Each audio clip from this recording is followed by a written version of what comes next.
Good morning. Good morning, everyone. Can someone shout out if you can hear me so I can hear you? Hear you. Say again, Kip. I can hear you. I can hear you. This is Good. 2 in a row. This is great. It's almost a shame it's our last in-person class. All right. Well, good morning, everyone. We see a few people are still logging in, so I'll give it y'all just a minute.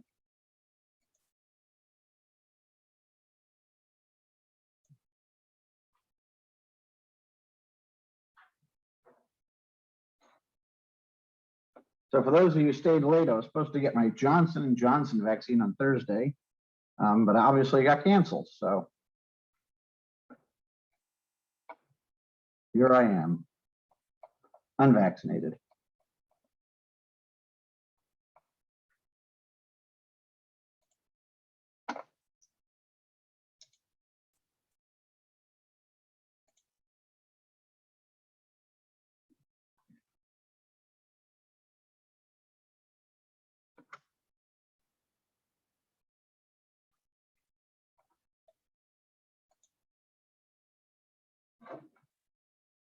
Another minute and we'll get rolling. Okay, hopefully you all can see the word bankruptcy. All right. And you can too? Yes. And I believe this is the last thing we went over, yes? Is that what you guys remember? Deficiency judgment? Yeah, I think so. I think so too.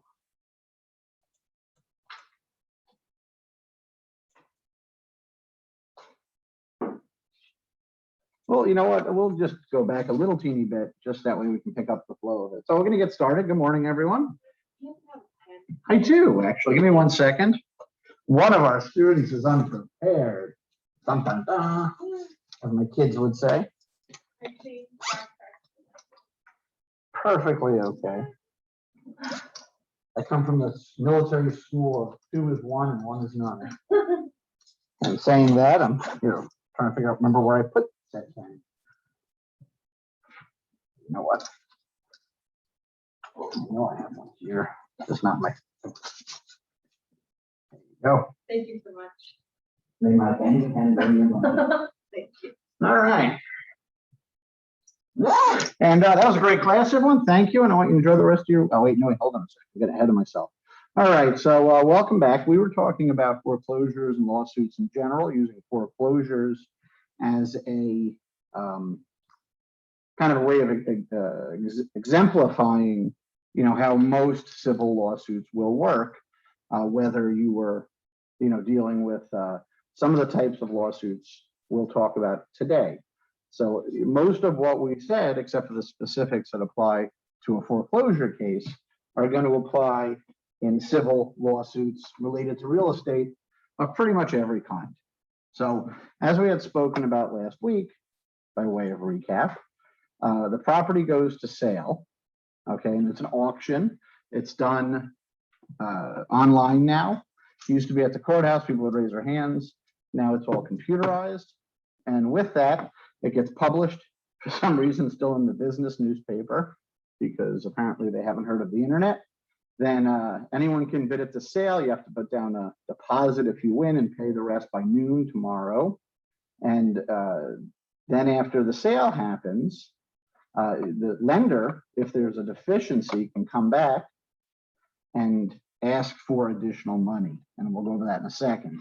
After the sale happens, there's a certificate of sale, in which case there's 10 days for the person who was foreclosed or other interested parties to object, but only to how the sale was conducted. So they can only object properly to a mistake in how the sale was conducted. It wasn't published properly, it wasn't fair, the internet went down, whatever. After 10 days, the clerk issues a certificate of title. This certificate of title is a source of title, what we call a monument of title. This is the actual instrument that gets recorded showing that the property was conveyed. It's like a deed. Okay, except obviously it's from the clerk. So it doesn't have the same statutory requirements of a deed. It's not a deed. but it works like a deed. And everyone who was in the lawsuit, the foreclosure lawsuit that was foreclosed, they're off the chain of title. They're pushed behind. Now, a little bit of magic happens, legal magic, because, legal magicians, that's a new show on Fox, happens. And the money and the house switch and become the same. So what I mean by that is the money that comes from the sale. So let's say you have a property that's foreclosed, the bid at the sale is $100,000. That money stands in the shoes of the property. The winning bidder gets the property, and the money now gets dispersed as if it was the house and the chain of title. So for example, in this case, this $100,000 sale, the first mortgage was owed $80,000. The second mortgage was owed $10,000, and there was a money judgment lien on the property for another $10,000. The first mortgage is going to get paid from the house, this money that stands in for the house, the sale proceeds, the $80,000. The second mortgage can then claim the $10,000, as can any other subordinate lien holders. If there's any money left over, that money goes back to the homeowner. That's called a surplus. So with a surplus, again, we keep talking, and I've mentioned several times that contract law cases, the type of law cases you'll be involved in your career, there's no punishment. Okay, so if there's extra money after the sale, let's say there was a little bit of equity in the property, the homeowner will get that money after all of the. I'm not sure I understand. I know, I'm hoping the students don't say that, Siri. After all of the subordinate lien holders are paid. So anything left over is what's called a surplus, and that'll get paid to the homeowners. There's a hearing for that. There's a procedure for that. There's even companies that will help people, which I really don't, it's not that hard, so I don't really understand, how that works. It's kind of, I think, a vestige business from how things used to work to get that money back for a cut of it. Kind of like, I'll give you a little hint. I'm going to make most of you some money today, like instant money. And I guess you're probably all going to jump on and do this now, but pretend you wait until after class. If you haven't heard of Florida Treasure Hunt, basically any money that's out there that a company can't give you back gets what's called escheated, or goes back to the state. They then have a period of time where they advertise that you can claim it. And you'd be surprised. I check every 6 months to a year, and there's almost always money for me there. A lot of it's business related because you write a check to a utility, and then et cetera, et cetera. But so check Florida Treasure Hunt. There's a good chance you have money there, and it's pretty easy to claim. So that's the same idea with this. Okay, so that's kind of how the surplus works. Then the new owner of the property, which can be the lender if they're not outbid, because remember, the lender gets a credit bid in the amount of their judgment, the foreclosing lender, or it could be a third-party bidder, which is very common. They're now the title holder, but there may be people in the property. They can then go back to the court and do a very, very abbreviated type of eviction known as a request for a writ of possession.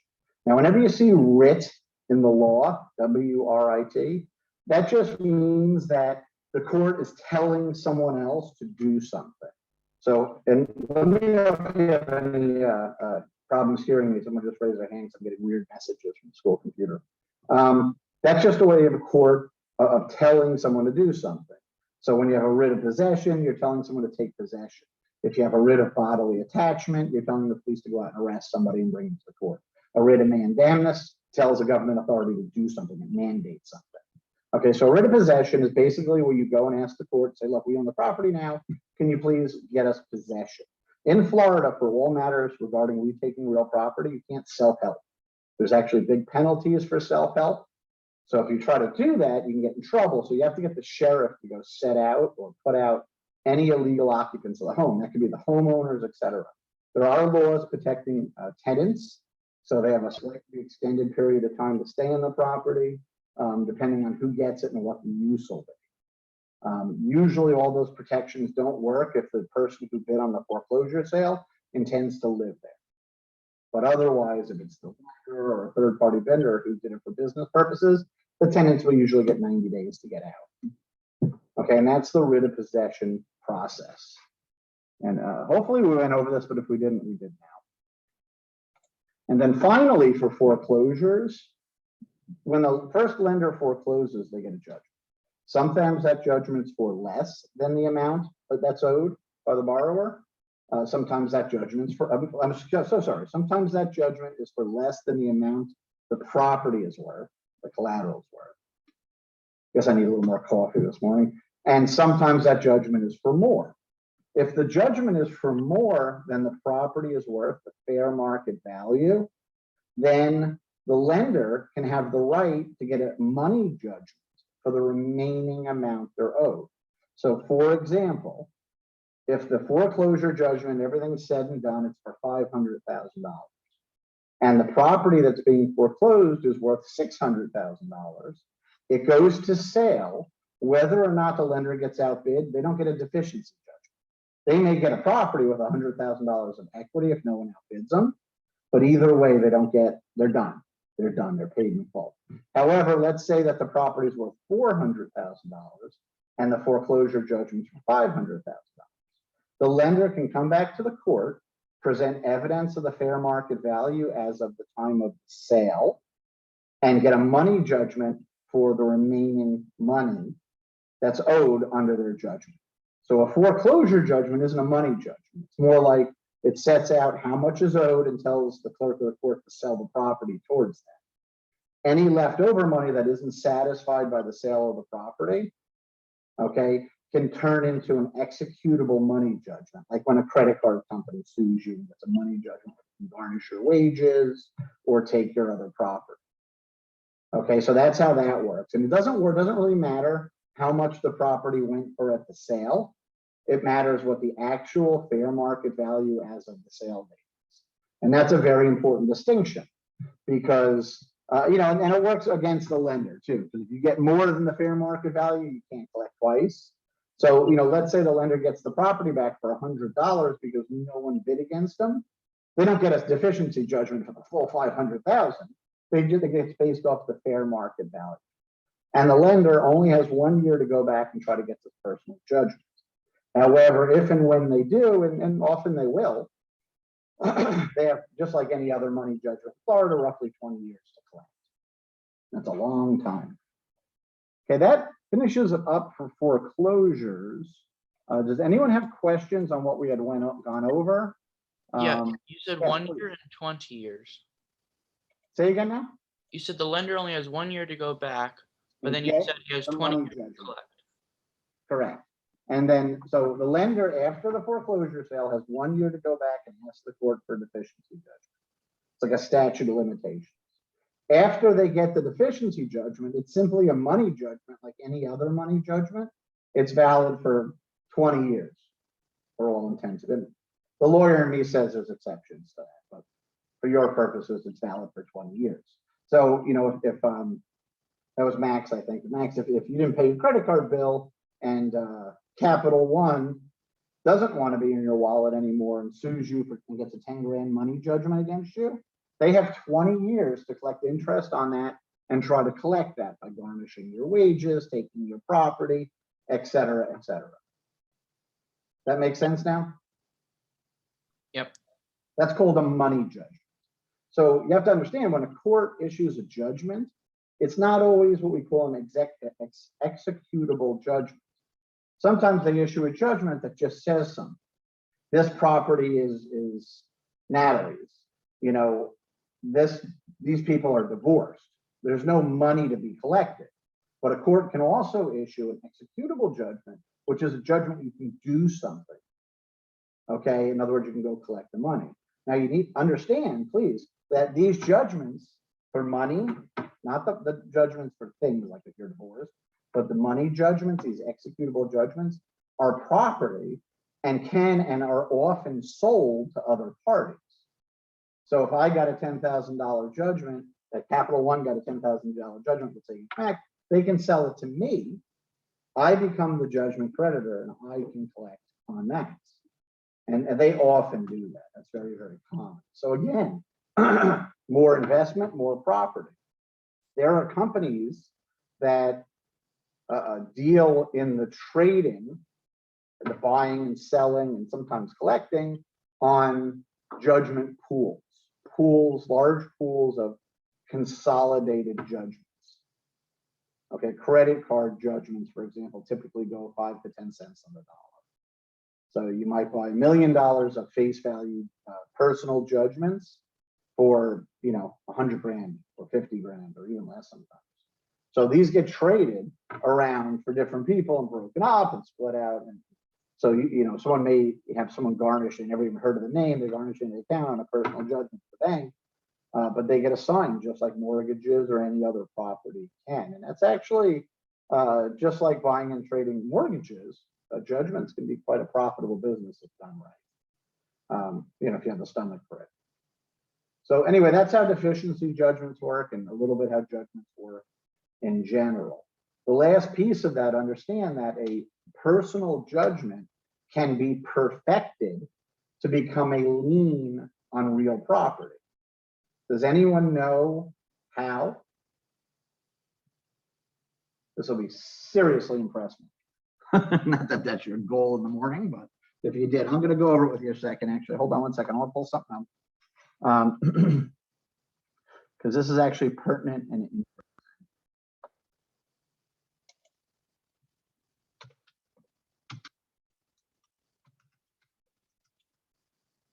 okay. So basically, we had said earlier, just a minute ago, actually, that a judgment can be. Oh, that's so funny. You guys have it from. That is great. Okay, hold on one second. So a judgment can be perfected and attached to real property as a lien. And I just pulled up what's called Knox's judgment lien paradigm. And the first resource came back from Nova Law School with Ron Brown, my property professor, and my actually quite a good friend of mine, Jacqueline Rivas, who's currently teaching the transactional real estate course at the law school. And this slide deck we're going through is the same slide deck I used 3 weeks ago when I presented to her class. So the resource I'm about to show you, I was a guest speaker for one I think 3.5 hour class. So that's really funny. So I'm going to use a piece of this. I didn't even know she did this. This is great. To show you what I'm talking about with perfecting lien judgments. So I just got to get to it and it's downloaded. Give me 1 sec. That's what a small world. Page 72. You guys are going to love this. It's really easy. So this is going to illustrate something else for y'all in that there's so many great resources out there for you when you're in the job, just freely available on the internet to give you the information you need to do your job. Can everyone see that? It should say Kelly Homestead Paradigm on the screen, but that's not what we're going over. Yes, we can see it. You guys can see it. Okay, great. Yes, you can see it? Yes. Okay, so this is called Knox's judgment lien paradigm. This is a tool that real estate attorneys and investors actually use. I have this printed out in my office to determine whether or not a money judgment is a lien on property. So if Kip owns a property in Broward County and there is a perfected money judgment against him recorded in Broward County, it's a lien on all of his property in Broward County. It's not like a mortgage where it's attached to just one property. It's a lien against all of his properties. Okay, and the way you determine, the first check you determine is, so when you get a judgment, is a certified copy of the judgment recorded. So the first thing that happens, you get a judgment, the clerk of the court actually records a copy in the public records. You then have to go to the clerk of the court, get them to pay them to give you a certified copy, and then re-record that. Why? I have no idea, but you do. Okay, so now you have a certified copy recorded. If there isn't one, it's not a lien. If there is, you go to the next step. is the judgment more than 20 years old? If the judgment's more than 20 years old, it's not a lien anymore. It still may or may not be money that's owed, but it's not a lien on real property. If it's less than 20 years old, okay, you look to see to the next step. Was the judgment recorded before or after 1993? Now, obviously, we're in 2021, so we wouldn't have got to the step. It was before, so it's always after. This is kind of an older resource. So you go to the next step. Did the judgment contain the creditor's address? So on every judgment to form a lien of real property, it must have the creditor's address, not the attorney for the creditor's address, the creditor's address. You can have both, but as long as it has the creditor's address somewhere in it, then it's go to the next step. If it did, then you look to the next step. But if it didn't, the creditor also has the option. Let's say they got the judgment signed and it didn't have the creditor's address. They can record an address affidavit with the certified copy of the judgment. So it's an easy way to correct that mistake. If it doesn't have either of these two things, not a lien.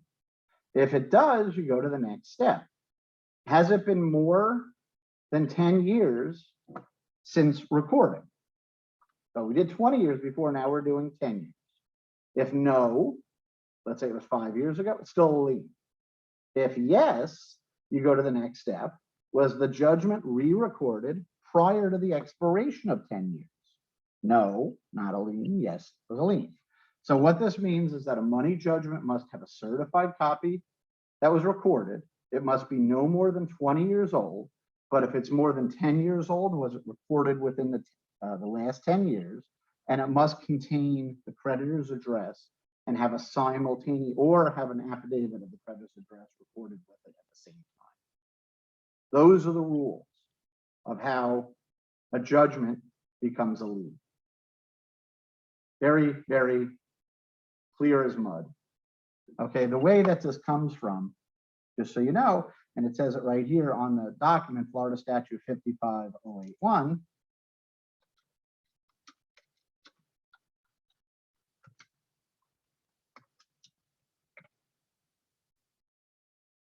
Okay, gives you, and that paradigm we just went through talks about the statute of limitations, a lien on the judgment, and then there's a whole set, this whole chapter deals with judgments, how they work. So this paradigm, this little chart, is to help people navigate whether or not a judgment is going to become a lien on property. Here's what you need to know. A money judgment can, but is not always, be a lien on real property. To determine if it's a lien on real property, you got to look at it and analyze it to see. Okay, any questions on that? Yeah, actually, so I'm looking at that chart again. How do you read this chart? Because it's like they all go to that double line and Yeah, well, you basically follow the arrows. okay. Okay, so as you follow the arrows, let me put it back up.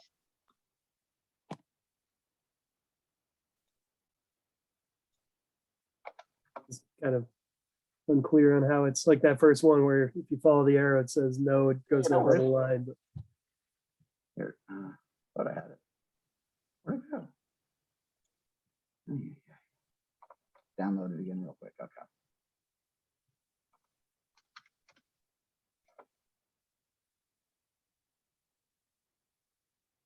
Okay, so that double line that goes up and down vertically is the line. Anything to the right of it is where it would indicate not a lien.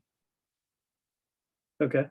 Okay, and if you follow the path and it ends up with a little stop sign that Oh, says, it's okay. I see now.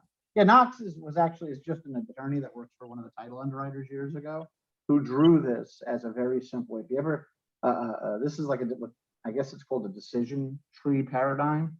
It's just a really easy way of determining, doing step by step to determine. I guess it's not really easy, but it's a step by step way of determining something. Okay, so in this case, you're determining whether or not it's a a judgment lien. Okay, it's not determining whether it's a judgment.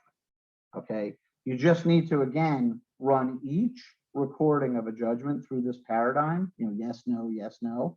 If you hit the double lines with the arrow, that vertical double line, it's not a lien.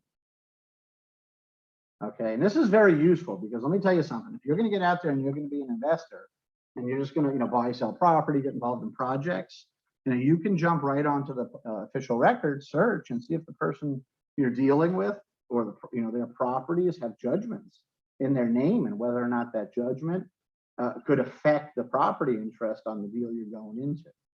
So this tool, and the reason I brought it up, is something like a lot of the investors, I've given copies of this to a lot of the investors, like the one-by-one investors that I work with. So, this is real estate development. A lot of you are going to be working with big companies. Maybe you'll have side projects. Maybe you're working on your own as a developer. This is a quick and dirty way to take a quick look to see what you're dealing with. That makes sense? All right. So, and also this is a pretty good, you just Google it. But this guide's pretty good. It has the Kelly Homestead paradigm, which is how you determine what happens if someone dies, what happens to their property, who gets it. So, if you get into the line of investing where you're dealing with, people who pass away, you can tell very quickly who the owners are. And this has such real life implications. I had a case not that long ago where the dad passed away and the investor jumped in to buy the property. And he paid for, and this is not uncommon, the investor paid for a probate attorney to probate the property in order so that way the personal representative of the kids could sell it to the investor. Now the investor had hooked a really favorable price to the point of ridiculous, like half price for the property. He kind of pulled a fast one on the kids.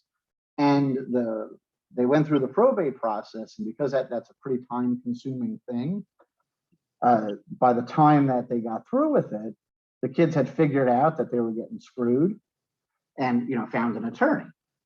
Okay, plus the investor broke the major good deal rule. Like, here's a rule I'm going to give you. I'm going to make every one of you a lot of money. Okay, when you have a great deal, don't screw it up. No, I mean, it sounds really obvious. It does. You guys are laughing, but it sounds really obvious. I cannot tell you the number of times I have seen someone who is just getting the deal of the century blow a deadline, put in their second deposit a day late, which lets the contract cancel, as stuff like that. Or try to push it even further, even though they're already going to make a ridiculous amount of money, which tips the person off who then, gets cold feet.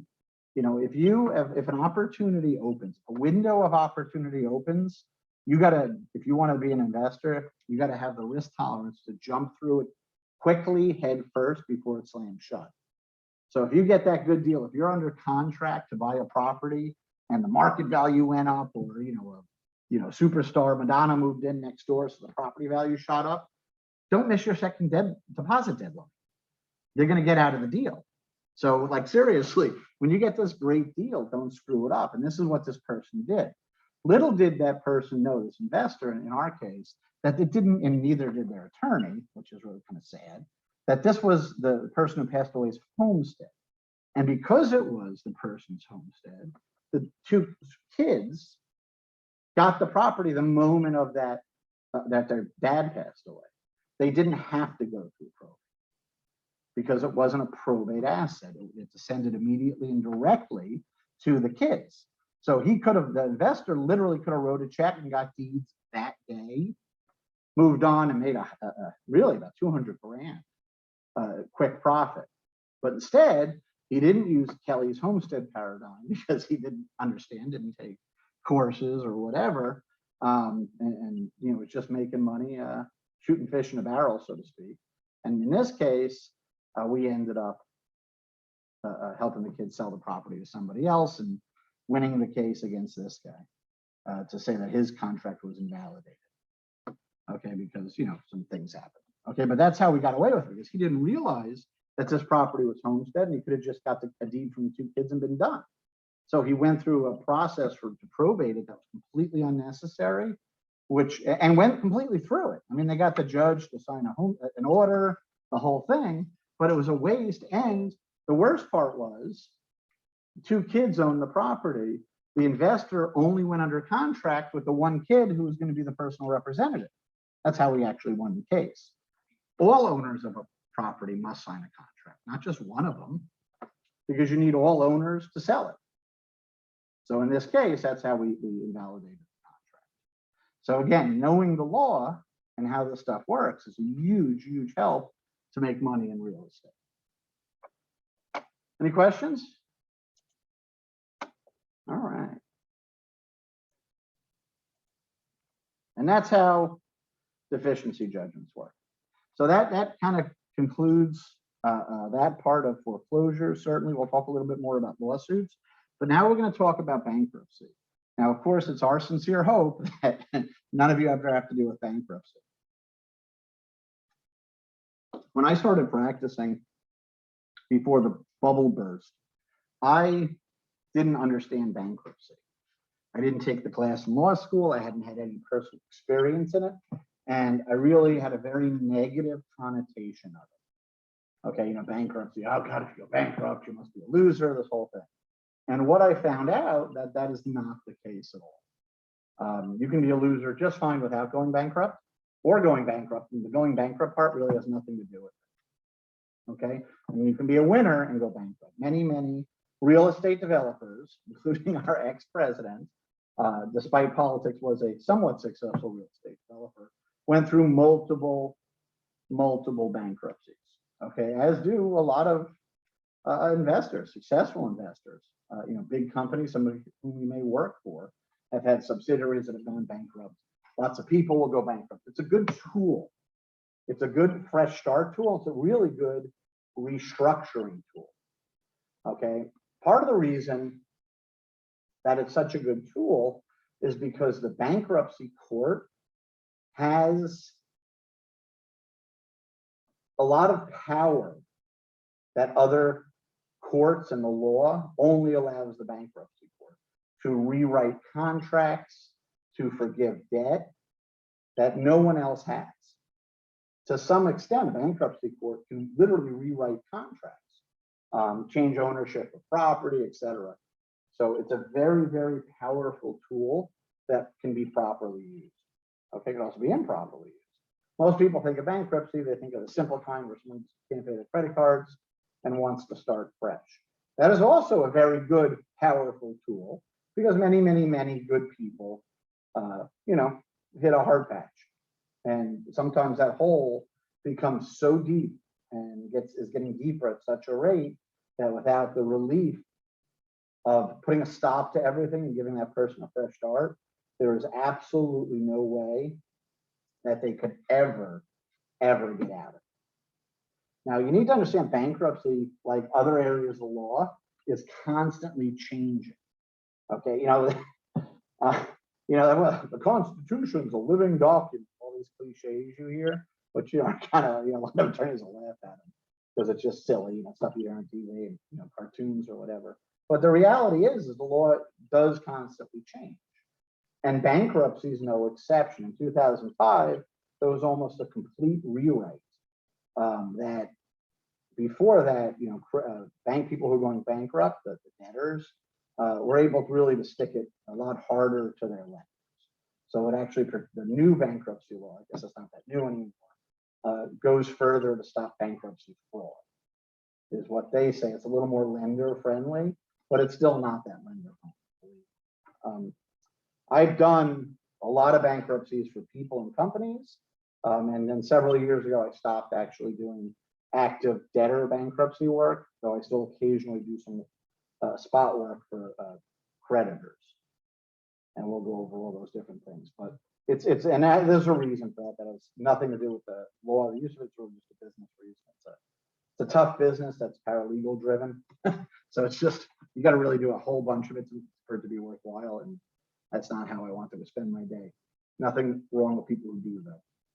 That being said, bankruptcy is just, I've seen it help so many people, companies, and there's different types of it. So before, now that I spit all that out, I'd like someone, a volunteer, or I'll pick somebody if I don't get a volunteer, to tell me what they think bankruptcy is and what it does. Who haven't I heard from in a while? Leland, are you there?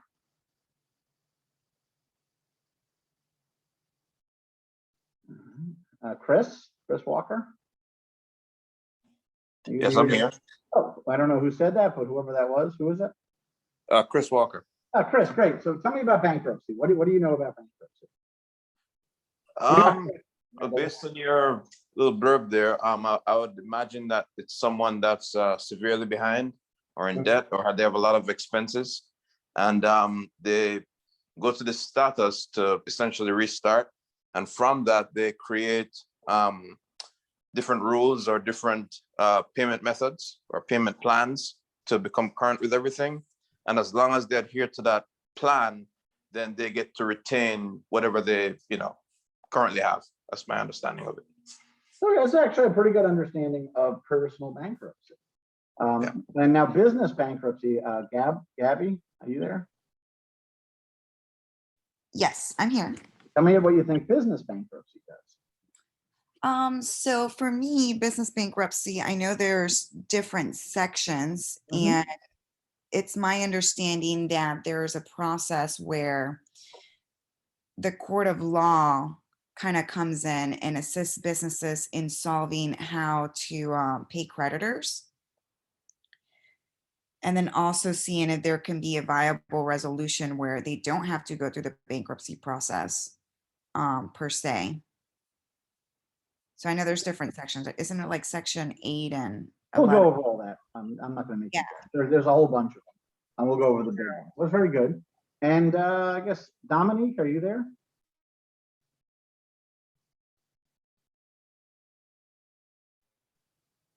Okay. Professor, let me ask you a question. Nick or Dominique? There's two. Oh, Chris, hold on to that question for a second. Okay, we got one of the Dominiques online. Dominic. Dominic, you got Dominic and Dominique. Okay, Dominic. Okay, Dominic. Tell me, what court is bankruptcy in? What court? What system?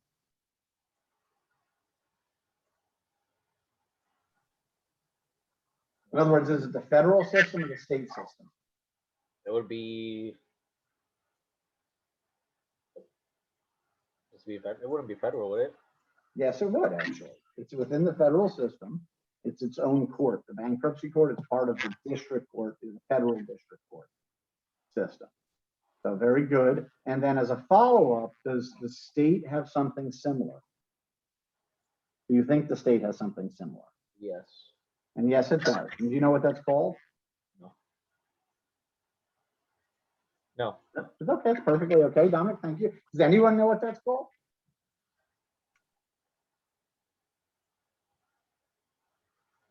Typically, it's receivership to an extent, and there's some other pieces to it, and we'll go over that a little bit. Very good, thank you. Now, Chris, you had a question. You guys did good with that, all of you, really. No, I think James had a question. It wasn't me. Oh, Yeah, James, I'm so sorry, James, go ahead. No, that's no problem. Within the bankruptcy, I guess the law, there is a restructuring, and I think you may have said you're going to go over it, but there's a restructuring system that allows businesses to reorganize, I guess under Chapter 11, so that they can become solvent. That's one of the understandings I had about business making. And that's right on, actually. That's right on, and we will be going over that. I mean, you know, so very good. Okay, so getting back to it, then bankruptcy, and I kind of present this in a way like for you to think, personalize it a little bit, whether it's a business owner or a personal owner. And again, just to simplify, I'm mostly going over it from a consumer perspective because I just feel it's always a little bit easier to understand that way. But we'll also talk about the business perspective. It's really not that different. Okay, so before you have to consider what, the advantages and disadvantages. And there are disadvantages, like with anything, as well as many advantages. Different types of debt can be discharged in bankruptcy. However, not every type of debt can be discharged in bankruptcy. There's certain debts that are exempted from being dealt with in bankruptcy. We're going to distinguish, we'll talk a little bit about the difference between a liquidation, don't worry about the chapter number so much, and a reorganization. Okay, and then obviously with bankruptcy, or maybe not obviously, but bankruptcy is one of the few areas where you can self-help to an extent, but any kind of business bankruptcy needs to have an attorney involved. Okay, and frankly, any kind of bankruptcy period, even whether it's personal, should have an attorney involved. It's just too tricky to do if you don't do it all the time. And bankruptcy attorneys are cheap. At least personal bankruptcy attorneys are cheap. Bankruptcy is designed for people and businesses caught in severe financial circumstances beyond their control, illness, loss of job, changing market conditions, etc. It gives people and companies with excessive debt an opportunity to make a fresh start by reducing or eliminating debt. While some debts will be eliminated, okay, others will not be discharged. So on a personal level, alimony, child support, student loans, though that's starting to change a little bit, cannot be discharged. Yeah, sorry about the student loan things, but actually there's a whole bunch of stuff coming out that may actually help with that. Interestingly, bankruptcy is a constitutional right. It's governed by state and federal law. Typically, federal law is the part we'll discuss, and it asks a court to declare a person or a business. So just so you know, when you see in my notes, when you go back to these, understand that when I say person, I mean legal person. And if you remember, it can be a human person or a business person.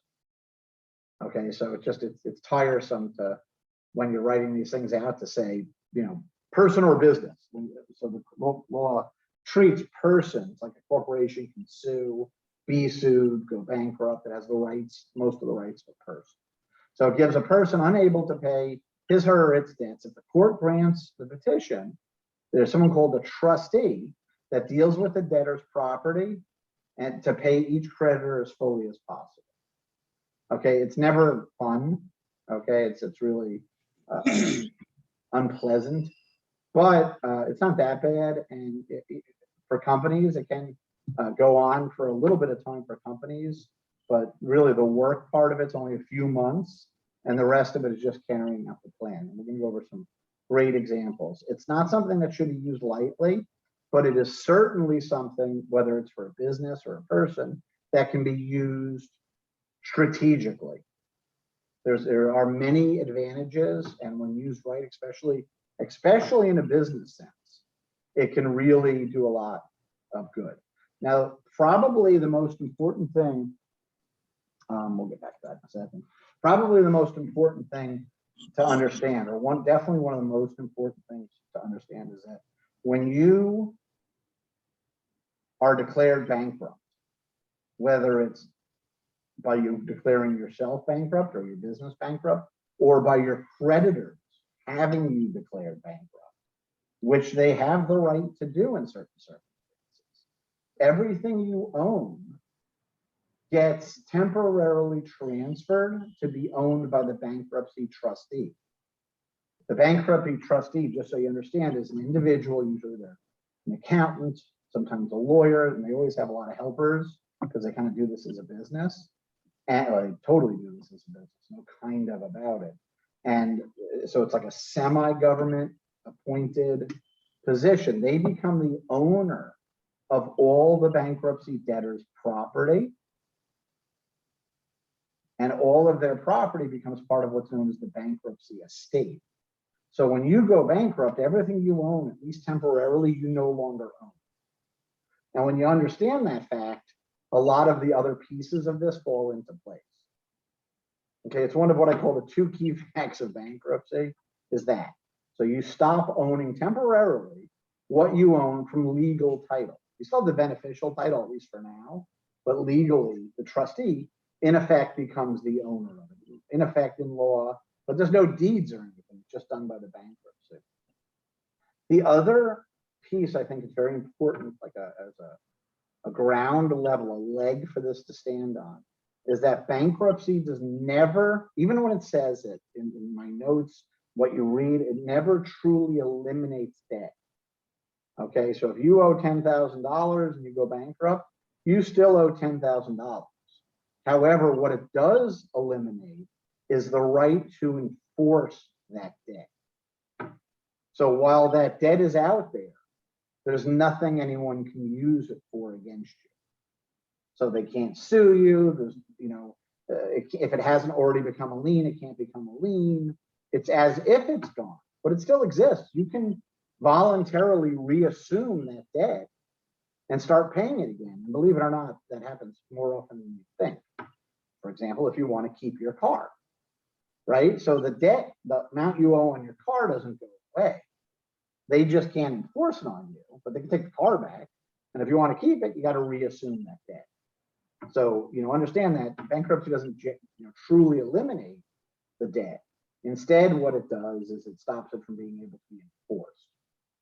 Okay, so that's kind of another key fact. So if you get those two, you'll understand. And the last piece, and this I guess is more interesting, is that the bankruptcy court sits under the district court jurisdictionally.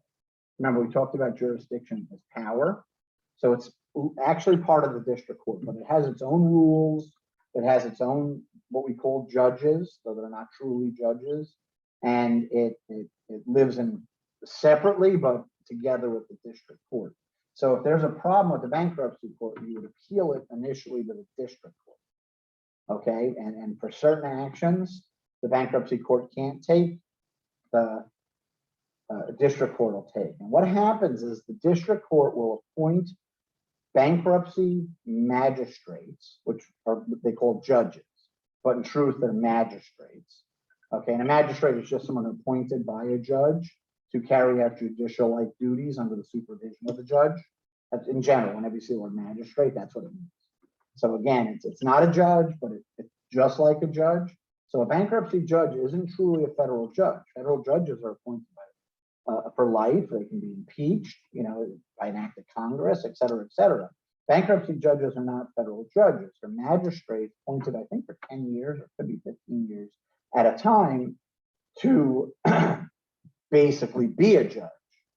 But legally speaking, they're not truly a judge. Now, don't ever tell a bankruptcy judge that because it won't go well for you. But understand that it's not. They're not a constitutional judge like all federal judges are. Okay, they're magistrates, and because of that, there's certain differences in the way their powers work. And again, that's more interesting than useful because, for all intents and purposes, they are judges. So, Professor Singer, Yes. so basically a bankruptcy is something that so you are not, so basically you don't have to pay a debt that you're not going to be enforced to pay a debt that you owe? Maybe. And we're going to go over all that in a second. It'll all make sense. Okay. Come back to me if you don't get it after we go through more slides. Because it's a great question. We're going to get to that and you'll understand it. Okay. So I have a question. Yes. Can a creditor, force you into bankruptcy and then at the same time discharge the debt on their books? Well, still come after you. Sort of. They can definitely. It's a multi-part question, counselor. So I object. They can sort of do that. They can definitely. Creditor can, without a doubt, try to force you into bankruptcy. It's called an involuntary bankruptcy, and it's more common than you may think. They can also do that because it means they're going to get paid more than they're getting paid now, but probably not in full.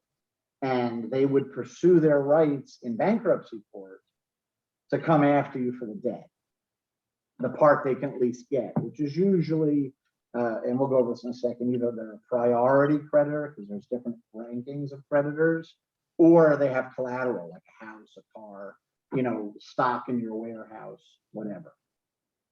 So, complicated answer to a complicated question, but I think you'll also understand that more in a moment. Okay, so a bankruptcy procedure temporarily stops creditors from actions such as foreclosure, repossession. This goes commercially and personally. It stops garnishments, debt collections, disconnections of utilities, etc. When a bankruptcy starts, a creditor cannot take any action against the person or business without first getting permission from the bankruptcy court. Okay, we're going to go over that in a little more detail. Okay, for businesses, there's a whole bunch of disadvantages. For people, there's also disadvantages. Bankruptcy information remains on credit report and is considered a negative credit reporting. However, in reality, I find down that for people going bankrupt, their credit score usually goes up. And I've seen people buy a new house with a loan within 6 months. Typically, it's 3 years, but if you go to a credit union, or et cetera, you can get a loan in as little as 6 months. The reason being is people can only go bankrupt every 7 years or so. So they know they at least got you for several years that you can't go bankrupt again. So creditors actually love to lend to people who are recently bankrupted, believe it or not. So, and that's what this says here too. And the downside is they, of course, use it to charge the person higher interest rates. With businesses, typically, depending on what type, if it's a liquidation type bankruptcy, the business is gone. So that's the disadvantage. It's the end of your business.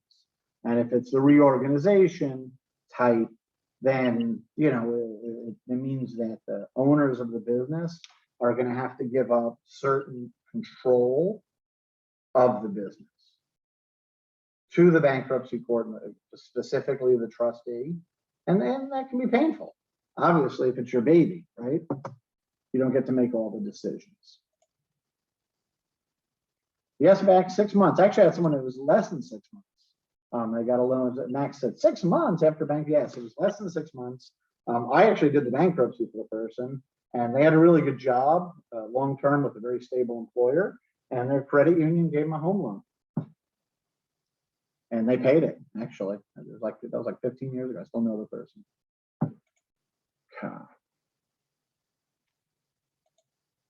Okay, so again, personally speaking, there's certain types of debts that are dischargeable. Rent, utility bills, deficiencies, mortgage deficiencies, court judgments, regarding even sometimes property judgments. We'll talk more about that in a little bit. Credit card debt, medical bills, loans from friends and relatives, money you owe your attorney, that sort of thing. Those are all dischargeable. What you typically consider voluntary debts, with certain key exceptions, are dischargeable. Also, some involuntary debts as well, which we'll speak about in a moment. Taxes and tax liens are listed as non-dischargeable, but they actually are after a period of time, but just not initially. Student loans, though, that's very fast changing. I mean, like daily, I'm seeing stuff come out about that. Right now, it's like such a hot item in the law is bankruptcy and student loan debt, because hopefully you guys don't have it too bad, but chances are you probably do, like the rest of us, that have that mortgage on your brain. And to some people, to many people, including many fairly well-paid people, the debt is crippling. So this is something the bankruptcy courts and society really is struggling with. Student loans, it's not quite like a foreclosure crisis, but it's a pretty epic proportions. It's almost a financial pandemic, but it's being dealt with. And just like with the foreclosure crisis, the bankruptcy courts are kind of on the forefront of that. I just got like a whole series of new proposed guidelines just Thursday from the bankruptcy court. I'm still a member of the bankruptcy courts. So very interesting, cutting edge stuff. Anything debts obtained by fraud, false pretenses, and this goes obviously for businesses too. So if you borrowed money and lied on your application, if you obtain the money, you're not going to be able to bankrupt away from it. And that goes for businesses obviously as well. Debts that aren't listed on the bankruptcy don't get discharged. They're what's considered outside of the bankruptcy estate, and they just stay there. Sometimes it's done accidentally. Sometimes it's done on purpose. Debts for fraud while you're acting as a fiduciary, for embezzlement or larceny. So if you were a trustee for grandma and you stole money from her, and then, you know, your sibling sued you and got $1 million judgment against you for $1 million stole from grandma as her trustee, that you're not gonna be able to bankrupt that away. That's for willful or malicious injury. You ran someone down with your car. That's a case that happened. Not that I dealt with, but that's a case that's out there. That's not bankruptable. Debts for fines or penalties from governmental units. Okay, think like these big CFPB fines, the financial agency that governs mortgages and whatnot. Those are not dischargeable when they levy them against big banks. Debts for judgments, wrongful death, personal injury cases, and condo association fees or assessments. Nice little carve out for that. Okay, so you kind of get a feel for the types of debt that you can. It's money that you owe because you did something wrong, or money that you owe to the government, some of the money you owe to the government, and student loans because they have a great lobby. Okay, some of your property as a person is exempt from the bankruptcy court taking it from you and dealing with it. Things that, so in other words, whether you're doing a liquidation, this is for personal only, whether you're doing a liquidation or a reorganization, either way, the bankruptcy court will not mess with certain types of property. And just to back up a second to the last slide, you can't get discharged. You have to repay child support and alimony. That is not bankruptable. Okay, so it's not really a debt. It's money you're doing for support of another person. So if you go bankrupt, part of your equity in your house is safe. Your disability and unemployment benefits are untouchable. Any alimony or child support you get, if you're the person getting it, you know, for your kid or otherwise, certain retirement benefits. That's why, and here, another news flash. If you guys find a property you just have to flip or whatever, don't touch your retirement money. It's very, very protected from creditors in bankruptcy courts. Okay, never mess with your, if you can help it, never use retirement funds to pay other debts. You know, so I hate to say it, but when you're in that position, don't look at, you know, if you look at your debt that you can discharge in bankruptcy, don't pay it with debt that's immune from bankruptcy and from collection. Because if a creditor sues you and gets a judgment against you, they can't touch your retirement, and the bankruptcy court can't touch your retirement. I've seen way too many people, you know, try to pay off their creditors by draining their retirement. And that would be an opportunity for a very good quick bankruptcy to keep your retirement and get rid of the creditor. Clothing, certain household goods up to a certain amount of them, not all of them, but usually nothing's worth what you think it's worth. So it covers a lot of stuff. So for example, Dominic probably went out to City Furniture after watching one of those commercials, you know, where the attractive people are just in love with the furniture and dancing all around it. He spent $3,000 for that couch, but by the time he takes it home and his dog sleeps on it 3 times, that $3,000 couch is truly in real life probably worth $50.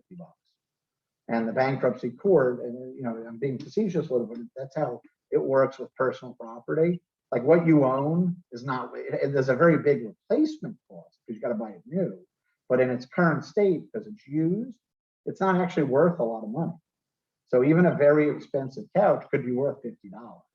You know, the $100 shirt you bought after you wash it, wear it a few times, you know. And I'm not accusing Dominic of letting his dog sleep on the couch, but maybe he does. Maybe he doesn't. That's okay. That's where my dog is sleeping right now. Okay, so that small exemption for personal property, clothing, household goods goes a long way. Your gourmet spatula that you spent $15 on probably has no monetary value. Public benefits, Social Security, public assistance can't be touched by the bankruptcy court or by creditors for that matter. And tools of the person's trade. Could be your tools if you're a tradesman. If you're an attorney, it might be your law books and your computers, etc. Those are all exempt from bankruptcy. Okay, and again, this one only applies to people, not to businesses. Okay, other properties, and this one applies to both businesses and people that they can get at. Can be used to pay your debts or whatever, cash and bank accounts, stocks, bonds, investments, part of the equity in a home, any luxury items, including priceless family heirlooms, second houses, Sunday cars, for those of you that have one, musical instruments, unless you use them as your primary profession, that sort of thing. And the same goes for business, business stock, business property, even, to some extent, ownership of the business, depending on who it's owned by. That can all be dealt with by the bankruptcy court for the benefit of you and your creditors. Now, while bankruptcy is designed to protect the debtor, it has to be done in a light towards the benefit, the ultimate benefit of creditors. So there's a balancing of rights between the creditors and the debtor. Okay, meaning that it's there to protect people, but not to screw the creditors. The court will look at what's in the best interest of the creditors as well, within the confines of protecting the debtor.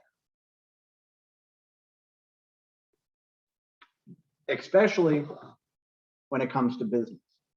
In business, depending on the type of bankruptcy you're doing, even if it will help the creditor, if it's going to hurt, even if it's going to help the debtor, the company that's going bankrupt, if it's hurting the creditors too much, the creditors can have the bankruptcy changed from a reorganization to a liquidation. So to understand that, we're going to start first with liquidation. It's known as a Chapter 7, both for people and for businesses. Now, we talk about chapters. These are just chapters in the bankruptcy law that deal with, for example, Chapter 7 of the Bankruptcy Code deals with liquidation bankruptcies. So we call it a Chapter 7. That's the only reason. That means no other significance. It's known as a liquidation or straight bankruptcy. It's simple and quick. Literally can take sometimes just a few months. It's available to individuals. A couple can do it together, very romantic. Corporations, partnerships, etc. A trustee, basically the way it works is pretty straightforward. The person or people going bankrupt list their assets and their debts. A trustee is appointed by the court, and they gather and sell the non-exempt property.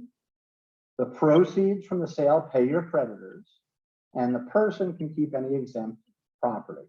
To the extent that the creditors are not paid and they're unsecured, too bad, so sad. Natalie, what's the difference between a secured creditor and an unsecured creditor? The obligations are completely covered, or the debt owed is fulfilled, and not, I don't know. All right, anyone else want to take a stab at the difference between a secured creditor and an unsecured creditor? Matthew, how about you?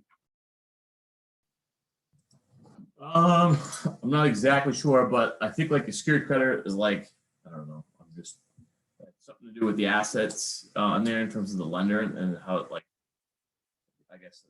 I think you're getting close. Maybe Alexandra can help us out. A secured creditor has a first lien position on the property or asset, and an unsecured creditor has a second position. Almost. You're almost there. Both of you guys are almost there. So that was way better than me, Alex. Doesn't the unsecured creditor not have any ability to put the lien against the property, and the secured creditor does? Yes, very good. Juliet got it. So a secured creditor has collateral that the property is secured by. A mortgage, a lien on a car, a lien on a business property, a financing, UCC financing statement like we spoke about, that sort of thing. Those are secured. Unsecured is on your name alone, like personal loans, credit cards. Now where it gets tricky is sometimes you think something is unsecured, but it's actually secured. So like if you ever bought anything with a store credit card, those are actually, they actually use what you bought as collateral for repayment. So like if you buy something from, I guess they're gone now, but Lazy Boy, this is a case I dealt with. Their credit card agreement actually gives them a lien position on the recliner. Interestingly enough, so they're actually a secured creditor, at least to the extent that the recliner is worth it, which it probably isn't, but they can technically repossess that.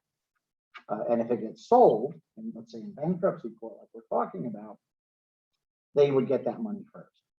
So in bankruptcy, creditors have priorities. There's like a pecking order of who gets paid first. And secured creditors are very high on that list, whereas unsecured creditors, creditors that only have a money interest but no collateral, are extremely low on the list. They get paid last, actually. Okay, so there's a pecking order. So you always, if you can, and you're a creditor, you always want to be secured. A lender of a mortgage would be secured on the property by the mortgage, for example. This is one of the reasons when you get a business loan, they do a UCC financing statement, collateralizing the business property, stock, the furniture, the stock, I mean the stuff in the warehouse, not the stock, the stock market stock, the stock in the warehouse, the furniture, the desks, the computers, the servers, that's all collateralized by a UCC financing statement. That way that creditor gets to maintain a higher priority on the I get paid pecking order. And it's a way to protect themselves, both in state and federal court. A trustee is appointed, gathers up and sells the non-exempt property. And it pays the creditors according to the pecking order we just talked about. Does anyone know who pays the trustee or how the trustee gets paid?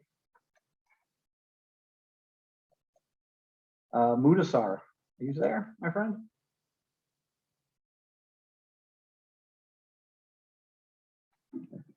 Mudasar, are you there? All right. Arindira, are you there? Yes, present. I have no idea who pays the trustee. Okay, what about, thank you. That's a good, honest answer. What about you, Mudasar? Do you know how the trustee gets paid? Who pays the trustee? No. I guess the courts. Okay, you guess that's a good guess. It's not They correct. don't always get paid, right? Say again? They don't always get paid. I had a situation where the trustee actually took out some money for himself from the sale of a house. I'm not sure if he was able to do that, but he got away with it. Okay, well, I'll explain to you how trustees get paid, and that might answer that question as well. So trustees get paid they get 10% of the property they liquidate. And in a reorganization, they typically get 10% of the estate as it's reorganized. So they get paid by taking your stuff and selling it to pay your creditors. They get a 10% commission. So they can do that themselves legally without anyone saying anything. They just do it. Well, it's part of the bankruptcy process. So like if a house is sold via the bankruptcy court, I have definitely seen where the trustee gets their 10% right from the title company. The creditor, secured creditors get paid that much less, which may be what you've seen. Now, it may also been someone doing something wrong. I don't know. People do. But yes, they get paid. They have a lot of power. Trustee, remember, they own the property. So they have the power. Now they're working obviously under the supervision of the bankruptcy court. And there's also something I didn't mention it, I don't want to confuse you, but there's another type of trustee that basically makes sure everyone's playing the game fair, including the appointed trustees. It's the United States trustee. I wish I had a different name for it because it's confusing because it's a totally different thing, but it's basically the bankruptcy watchdog. Make sure no one's stealing, make sure that the debtors aren't lying or committing bankruptcy fraud. The trustees are doing what they're supposed to. Okay, and they look at certain things and they also randomly audit bankruptcy files, which is a giant pain in the neck when it happens, especially if your person isn't doing anything wrong. Kind of like a tax audit.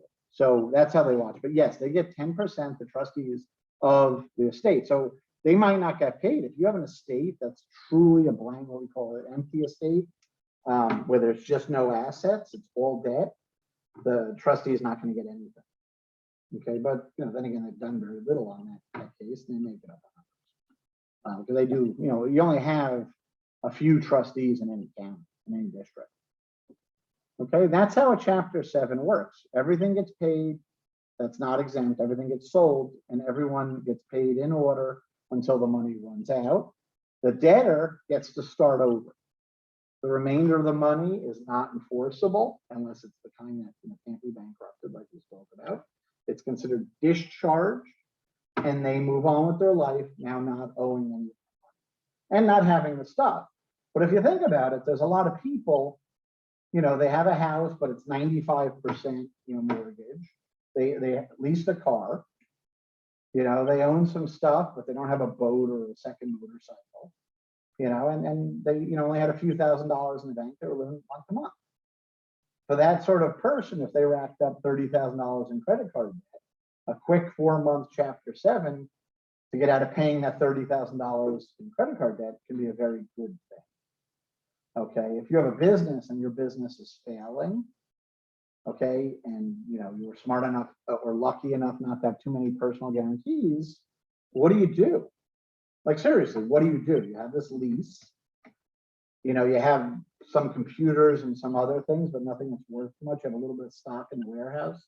If you're that type of business, you have mounting debt. Everyone from the copier companies to, you name it, the landlord. What do? How do you extract yourself from the situation without years of pain? And a Chapter 7 liquidation will deal with that, large or small, in that the trustee would come in, take possession of the business and sell it. Oftentimes you'll see this happen when you have a company that has a good idea. Maybe they have a patent or a certain business process, and another company or intellectual property rights. You guys hear about this in the news sometimes. Another company will come in and buy that intellectual property from the trustee to be used to pay the creditors. Now, with that, though, there's no surplus in Chapter 7. So when you do a liquidation, there's never any money coming back to the debtor, because you can't do a liquidation unless you're truly upside down, unless you're truly bankrupt. Okay, as a matter of fact, you can't go bankrupt unless you are bankrupt. And that sounds obvious. What? You can't go bankrupt unless you are bankrupt? But think about it a second. You look at all these protections, the ability to rewrite contracts in the reorganization type.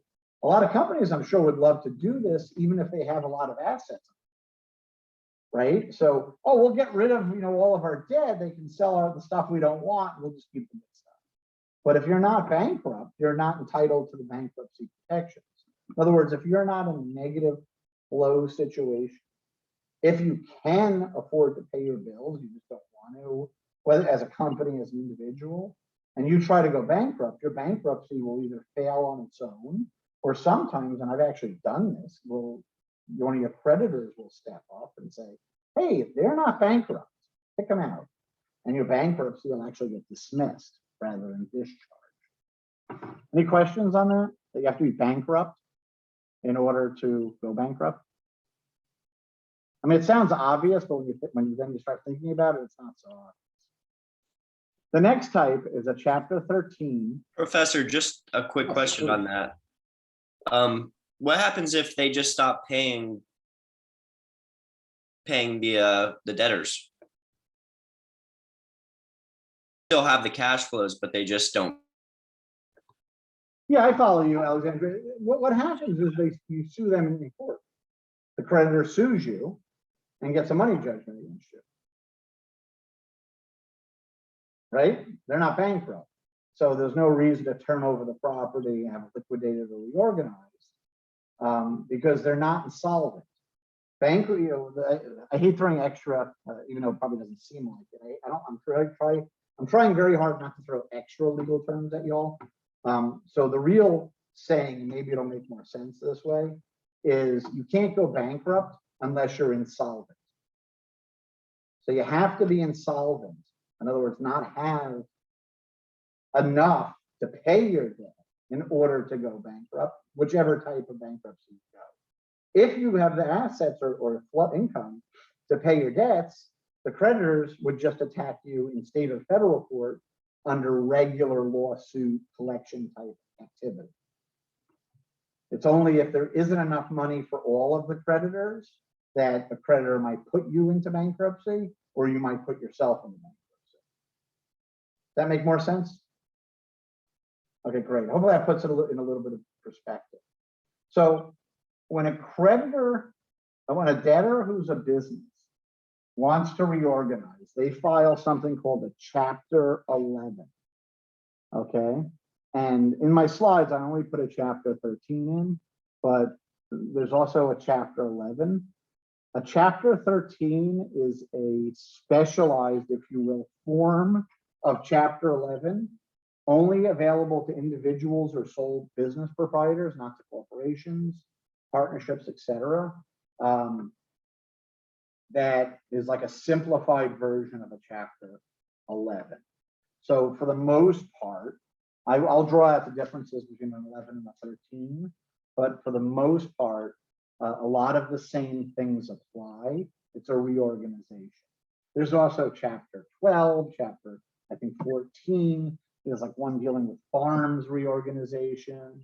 You know, so there's all different chapters dealing with different types of reorganization. I'm only highlighting certain ones. So if you're a farm and you need to reorganize, you would file under a different chapter with slightly different rules than a person, than a business. But the idea of reorganization is the same regardless. So, you know, this is one of the times where you got to hear what I'm saying and not just look at the slides, because we're not highlighting a Chapter 11. And the reason being Chapter 13s are more complicated. So you'll learn what a Chapter 11 is by learning what a Chapter 13 is. And again, a Chapter 11 is a business reorganization, whereas a Chapter 13 is a personal reorganization. And just because confusing you is what judges and courts like to do, a person can file a Chapter 13 or a Chapter 11, depending on what was going to work best. Okay, so when I say that a Chapter 11 is a business reorganization, that's like kind of like the general reorganization, you know, that other people can use, or the debtors or sometimes the creditors can elect to use one of the more specialized chapters like Chapter 13.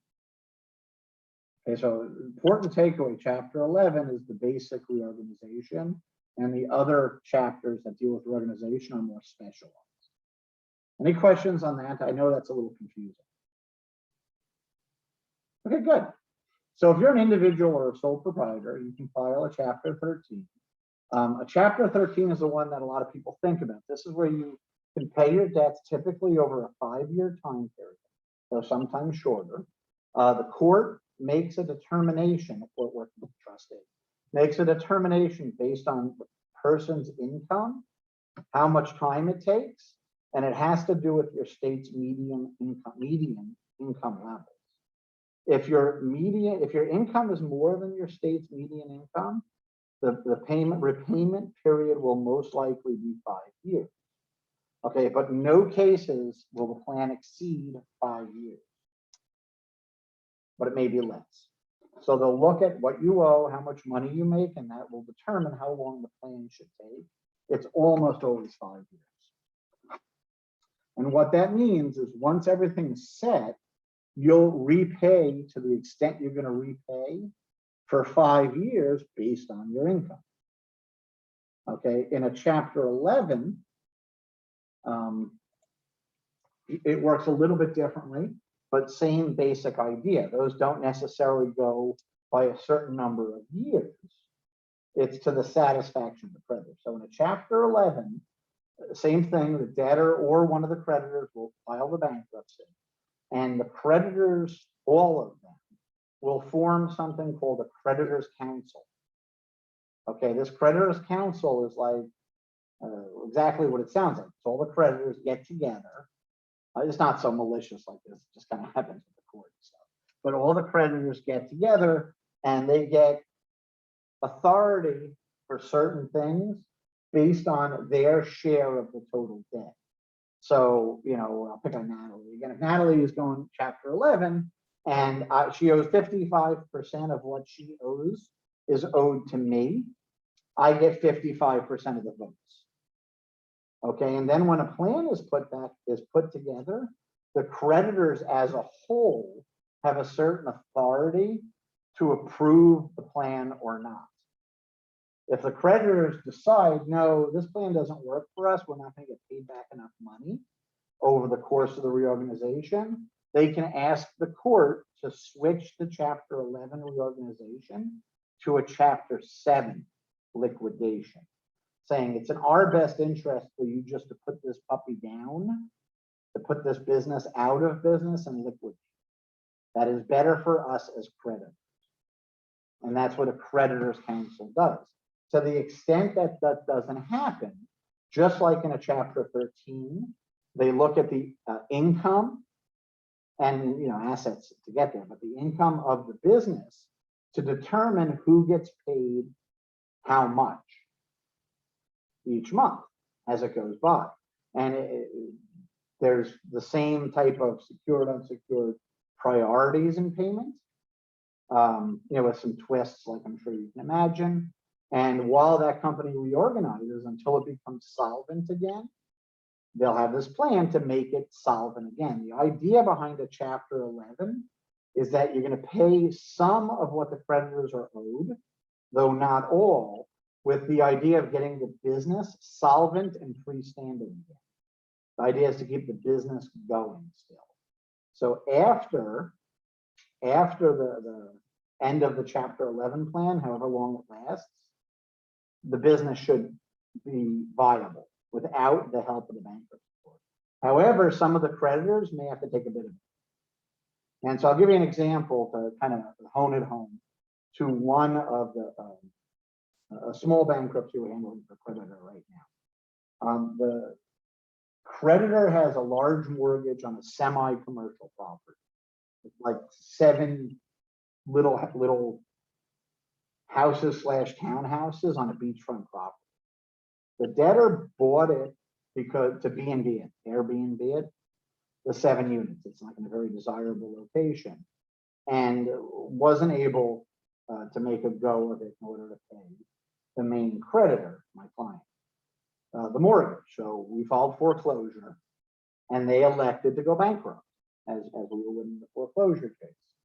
They've gone to the bankruptcy court with a plan to say, here, look, here's what we're going to do to mostly pay back our creditor and to make our business solvent again. And in this case, they're trying to condo the 7 units and sell them, which would pay back our client mostly and still put some money in the business's pocket if it works. So that's their plan. We don't think it's a very good plan. We're fighting still about it, but that's their plan to get back on track. And part of that is them saying, well, let's take a look at your loan. Well, this interest, now we shouldn't have to pay that, et cetera, et cetera. So they'll try to knock down parts of our debt.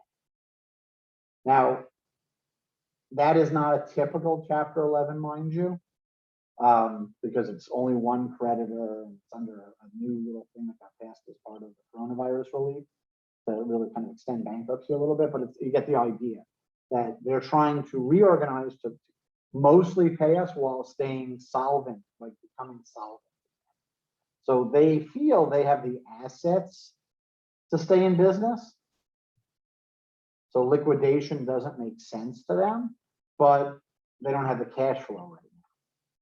So this is a plan now. With this plan, they can knock down utility bills, but mostly what they can do, and this is kind of key with a Chapter 13, a Chapter 11, is it gets the creditors off their back and gives them time to get things rolling. And anyone who's ever worked in a business that's starting to fail or personally had these sort of debt issues, it's a growing steamrolling effect.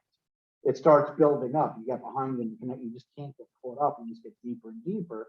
The idea of all of these is to get you out of that hole back to a level ground while protecting your creditors as much as possible. Any questions on that? Okay, and so an individual doing this would file the Chapter 13.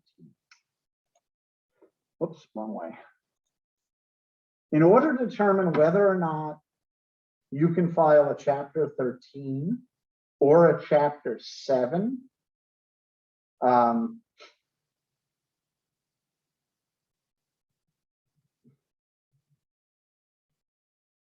you have to file what's called pass what's called a means test.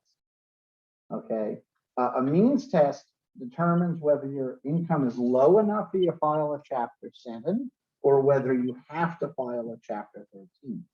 So when I said before, you can only file a Chapter 7 if you're insolvent, but if you have the means, the income to actually pay back using a Chapter 13, you can't use a Chapter 7 to wipe out their debts altogether.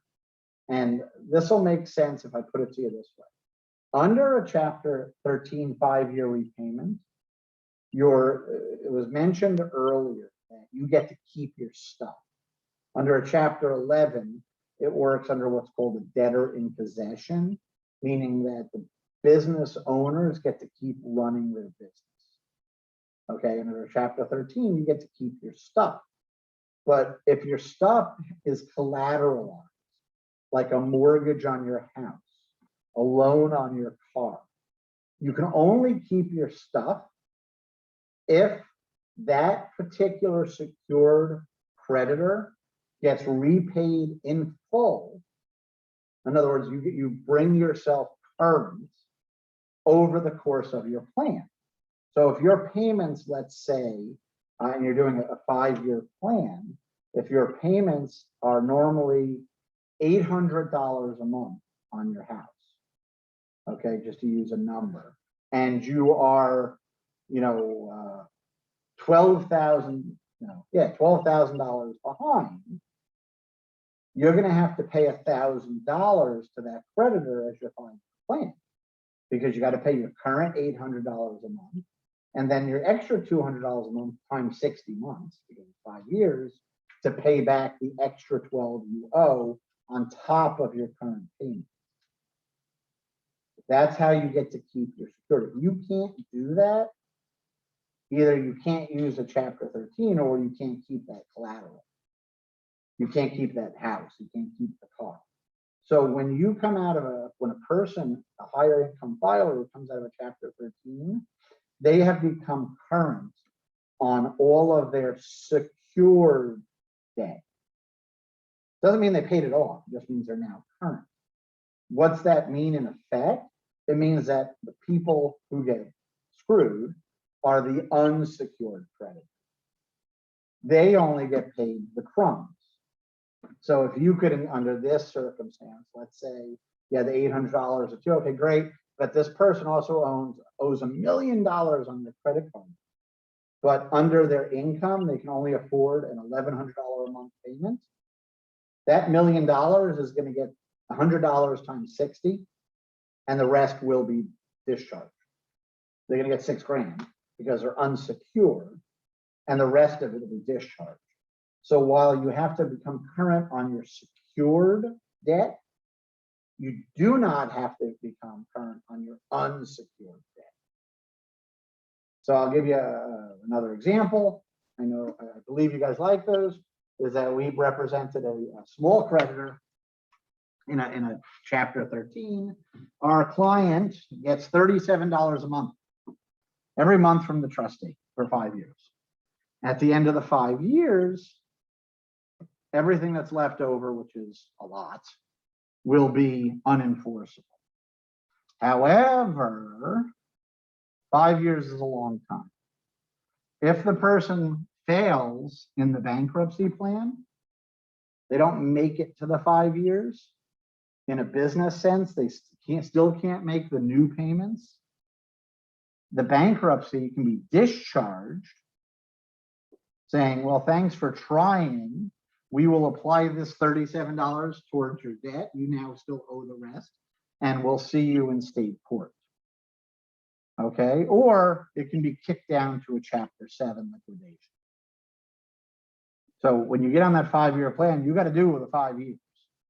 And believe it or not, a lot of people purposefully don't do that. They do 5 years minus a month and then purposefully fall out of the plan, having gotten to stay in their property for an extra almost 5 years.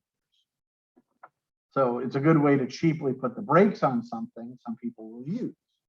And you'll see plans like that where the creditor is supposed to get, $100 a month for 59 months and then, $153,000 on month 60. Obviously, that's a plan destined to fail, but that's the strategic value of it. Sometimes those work, sometimes the bankruptcy courts say no. Any questions on that part? Bankruptcy is heavy stuff, but I'm telling you, this will touch all of your careers. Hopefully not you personally, but something you're dealing with in a business sense, the other side, you'll be a creditor. All of you will deal with bankruptcy as part of your business life.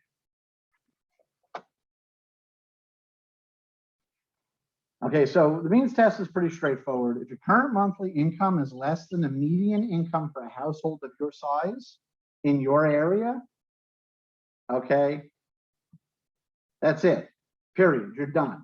You don't need to complete the rest of the test, you file for a Chapter 7.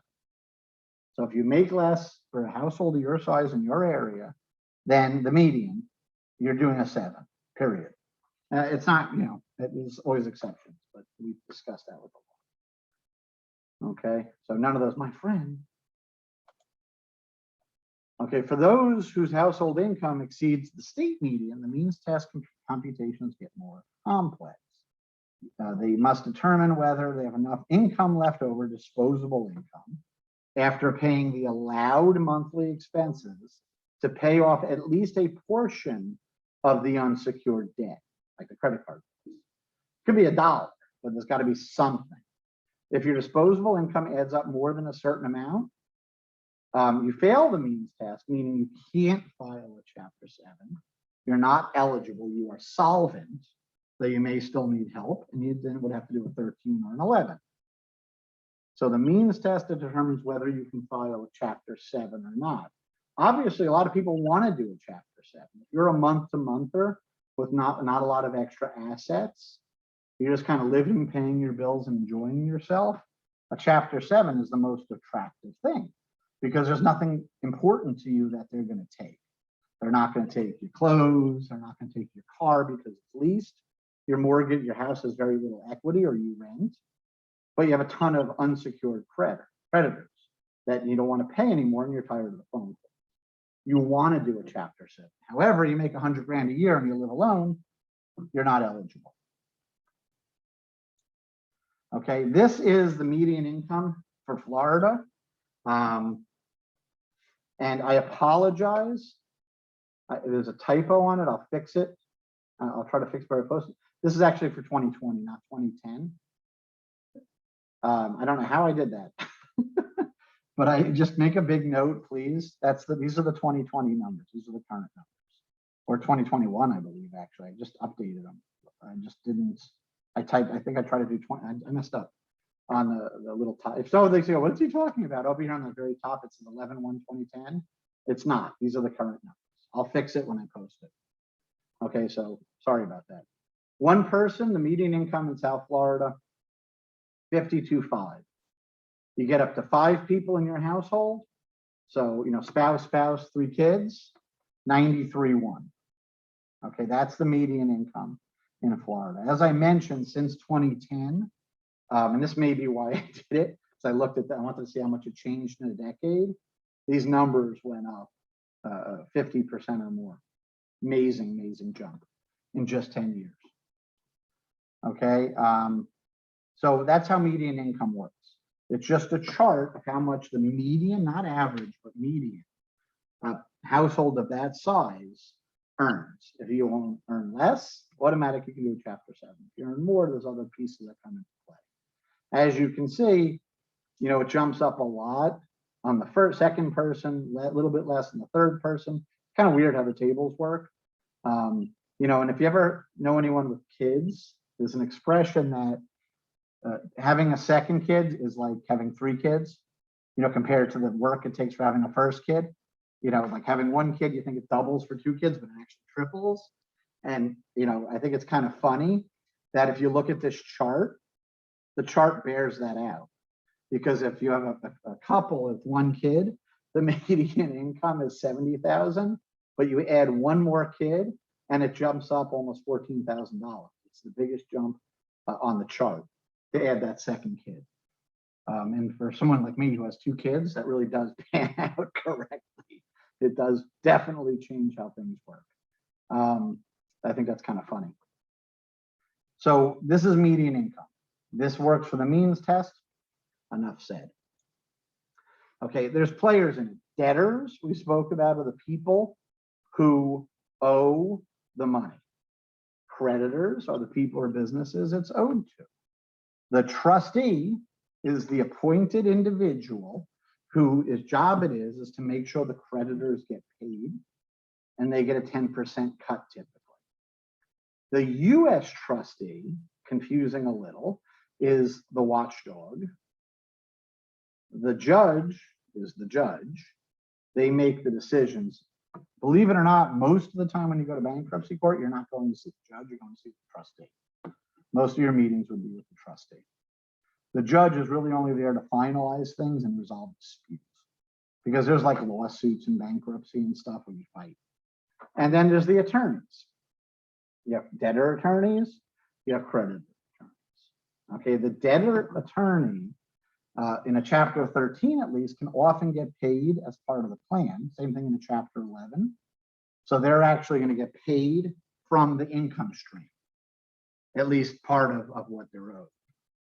Okay, whereas in a chapter 7, okay, they're only going to get paid upfront because they're being liquidated. And they don't want to get liquidated too, so they don't leave anything out there. They make sure they get paid in full before it's filed. Bankruptcy attorneys' fees are set by the court. So the attorneys are not free to charge whatever they want.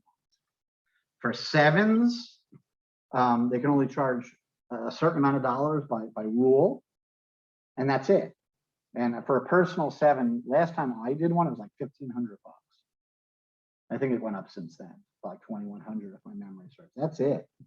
For a 13, typically it's only like 35 to 4,000, unless something really weird happens. And then the attorney would ask the court to get paid more, and they're going to get paid most of that from the plan payments. And chapter 11 is a little more loose, but they still have to get the court's permission to get paid. So when I was talking earlier, the attorney obviously wants to get paid, but they become a creditor. If you think about it, you have a retainer, a contract with your attorney, you go bankrupt, you bankrupt off your attorney's fees, right, as well, that you owe. So this is how that part works. The person or business would meet with the attorney and fully disclose all financial information. Very important, whether it's a chapter 11, a chapter 7, 13, 12, whatever, if the asset or debt is not listed on the schedules, if it's a debt, the debt just doesn't get discharged. So if you forget to put in your Capital One card on your chapter 7, you still owe them the money and they can still collect. Too bad, so sad. If you forget to put an asset in, you can actually, if it's not an accident, you can get arrested. Okay, it's bankruptcy fraud. So you have to fully disclose. That was like the big thing I would hammer into people. Okay, for personal bankruptcies, they have to take a pre-filing course. Okay, and get a certificate that they passed. It's a several-hour course telling them all about bankruptcy. The petition and schedules get finished, but usually by the law office. They're complicated, hard, and use software to do it. The case gets filed. Then there's something called a 341 meeting. This happens in all bankruptcy types, which is a meeting of the creditors. And what this means is that the creditors get to meet with each other and or with the trustee. And they also get, in personal bankruptcies, and to some extent, that's a little bit different, but to some extent in business bankruptcies, like chapter 11s, they get to, in effect, do a deposition on the debt. They get to ask questions and do an exam about the debt. They get to look at all the paperwork, ask, like, how come this, is this true? Da, da, da, da, da. So it's like a court hearing, but it's done with the trustee, not with the judge. And if it's a chapter 13, you then go to the court to confirm the plan. If it's a chapter 11, there's another little step involved, but same basic idea. You have to go to the court to get the plan confirmed, meaning that the debtor literally sets forth, here's my plan of how I'm going to pay you guys back. And the creditors can object to it, try to get it adjusted, work with the debtor's attorney to adjust it. And with a chapter 11, you can imagine this is a lot of back and forth as creditors and debtors are jockeying for position with each other and to make sure they get the most money paid back. Okay, so that can be a very, very involved process. Yes, Max? It's a 341. A 341 meeting is typically what it would be called. But for you, for the test purposes, just meeting of the creditors is good enough. Remember I said earlier, I don't care about case names and statute numbers and stuff. I just mentioned it in case someone said, oh, I went to a 341 meeting. You knew what it was. It's not for the test. Just understand there's a meeting of the creditors. I just like to give you the lingo. So when you're out in the business world and someone mentions something, you know what we're talking about. Okay. Then in a consumer bankruptcy, there's another course called post-petition education course. It's a little bit longer and it basically tells people how not to go bankrupt the second time or third time or fifth time. Okay. And after they pass that and get their little certificate, they get discharged if it's a 7. If it's a 13 or an 11, which case there's no education, obviously, they make their payments according to their plan. And if they're successful in their plan to the end, they then get discharged. Discharge means that the bankruptcy court is not involved in your life anymore, and your remaining unsecured creditors can no longer enforce their debt. The secured creditors should now all be current, or you failed in your plan anyway, so you don't get discharged, you get dismissed. Now, some of you are thinking, I hope, well, I'm confused, Mr. Professor Man. How can someone keep their house in a chapter 7? We already said that in a chapter 7, you're liquidating, but you also said that people who, you know, owe a lot of money on their house, they have very little equity, get to keep their house. So how can you liquidate and get to keep your house? Because we already know it's not exempt, right? So who is gonna explain to everyone, or me, let's take a stab at explaining how that works. I gave you a hint. Is that a Florida thing and not federal? Nope, it's federal. The numbers are for Florida, how homestead works and stuff, but no. But just think about it a second, Nick. How can they keep their house? I actually gave you the hint very early on. How do they keep their car that's a lease? Okay, so I don't know if you guys heard Natalie, she said they still owe it so they can continue making payments on it. That's right, they leave it out of the bankruptcy. You just say, look, this loan is not part of my bankruptcy, and therefore this house is not part of my bankruptcy. And as long as there's no equity to grab for the trustee, which, you know, most people there really isn't, you know, at least, you know, if let's say own their house for a very long time, the house just stays out of the bankruptcy. It's just not part of it. The debt doesn't have anything to do with the bankruptcy. The asset doesn't have anything to do with bankruptcy. And they continue. If they're in foreclosure, maybe that continues, right? And we'll talk more about that in a minute. If it's their car, let's say it's a lease, they want to keep driving. The leaseholder wants to keep getting lease payments, so they leave the car out of the bankruptcy. They just don't include it. They put it on their schedule and say, we're not including it, we're abandoning it. But if you don't want to get rid of your lease, maybe getting that, BMW 7 Series when you're, running a Taco Bell. Right, it's an old Buick I drove when I ran a Taco Bell, was a bad idea. So you go bankrupt and you give them back the car, and you don't have to make lease payments, but you don't have to keep the car. So then in that case, you include it in your chapter 7.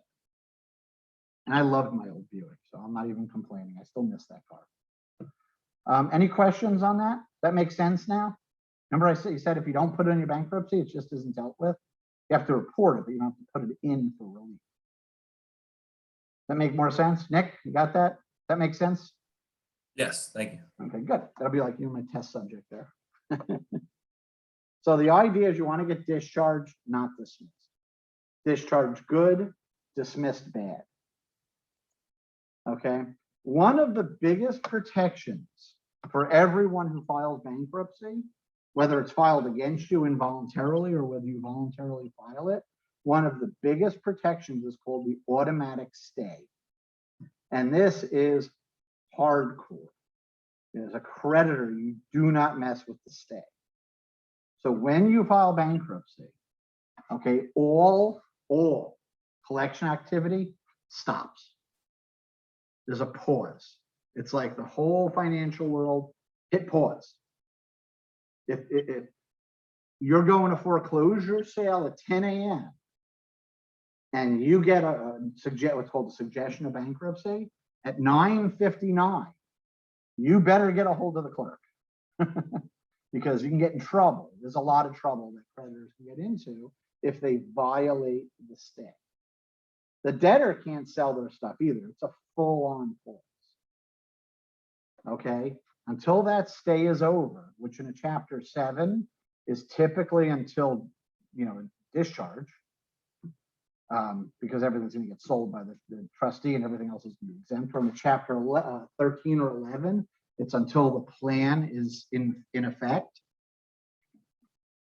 No one touches it, because if you think about it, the debtor doesn't own it anymore. The bankruptcy trustee does. So how can a creditor collect in the trustee? They can't. It stops. If you violate the stay, even accidentally, the creditor can be severely sanctioned. Anything from $500 a day to huge fines, depending on the size of the business, what's going on. And I'll give you an example. A real life example. We were representing a creditor, and they were literally in the middle of executing a writ of possession, putting the person out of the property. And the person filled up their truck, because when you put someone out, the sheriff doesn't actually throw someone out. It's movers. Like the bank will bring out movers to put everything into the driveway of the curb. Or if the person has a truck, into their truck, right? It's because the sheriff's not going to be lifting up boxes. They're just there to make sure there's no trouble. So the movers come out, or the people are moving out themselves. And in this case, the person's moving truck or whatever filled up, and there was still some things. So the person begged, or it was actually a realtor that was on site supervising for the lender. Let me just leave it in the garage. I'll come back for it later. And the realtor relented. The last time the realtor ever did that. And the person, instead of coming back for it later, went and filed bankruptcy. So now they had stuff in the garage of this house that the lender owned that the lender could not touch. And it had to stay in that garage for months while we, finally got to court to make the person get it out. But for that period of time, they couldn't sell the property. I told them, don't even go in the garage. So they padlocked the garage on both sides, but at the same time, they had to let the debtor come get it anytime they wanted. And in this case, we arranged through the court, the debtor, on a Monday, they were supposed to come get their stuff. On a Monday, we had our representative there, never showed. I'll be there tomorrow, never showed. We got to Friday, afternoon, they still had never showed, despite saying they're gonna show up every day. And we called the court, the judge's office, got the assistant to tell the judge, like, Judge, we're trying, because the stay is a very serious thing. And, you know, they're like, okay, don't worry about it, we'll deal with it Monday. The person came back to the court on Monday, told the court, I tried to get it over the weekend and I couldn't get it till Monday because there was no one for them to call. Now that they finally showed up 5 days late, and the court fined the creditor for the 3 days, Saturday, Sunday, and then most of Monday, that the debtor couldn't get to their stuff. $500 a day. I about lost my mind, but that was actually part of the decision to start getting into bankruptcy court. $500 a day, and they do it to like, oh, you got to get to the sheriff. Whatever. It doesn't go to the debtor typically. It goes to wherever, or the court. But they find them. That's how serious the stay is. That's why, as a creditor, you don't even mess with it. You can see how crazy they are. Like, they didn't come. It's not, you know, what are you supposed to do? Keep going there 24/7 to get the stuff out of the garage. So that's an example of a stay and just how powerful it is. And that's automatic. Like, you have to do something to get rid of it, but it starts automatically just by filing a bankruptcy. So it really should be called an automatic stop, but it's called an automatic stay.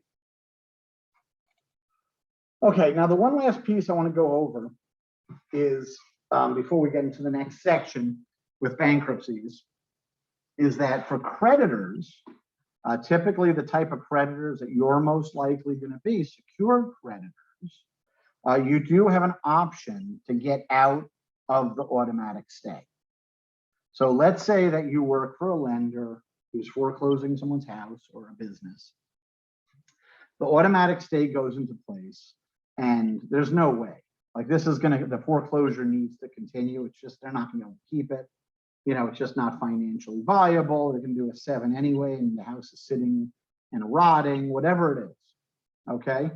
The creditor can go to court and file something that's known in the business as an MFR, okay? Which is very, very, shows you just how smart us attorneys are. Motion for relief, MFR, very, very good, right? Because motion for relief is too much to say.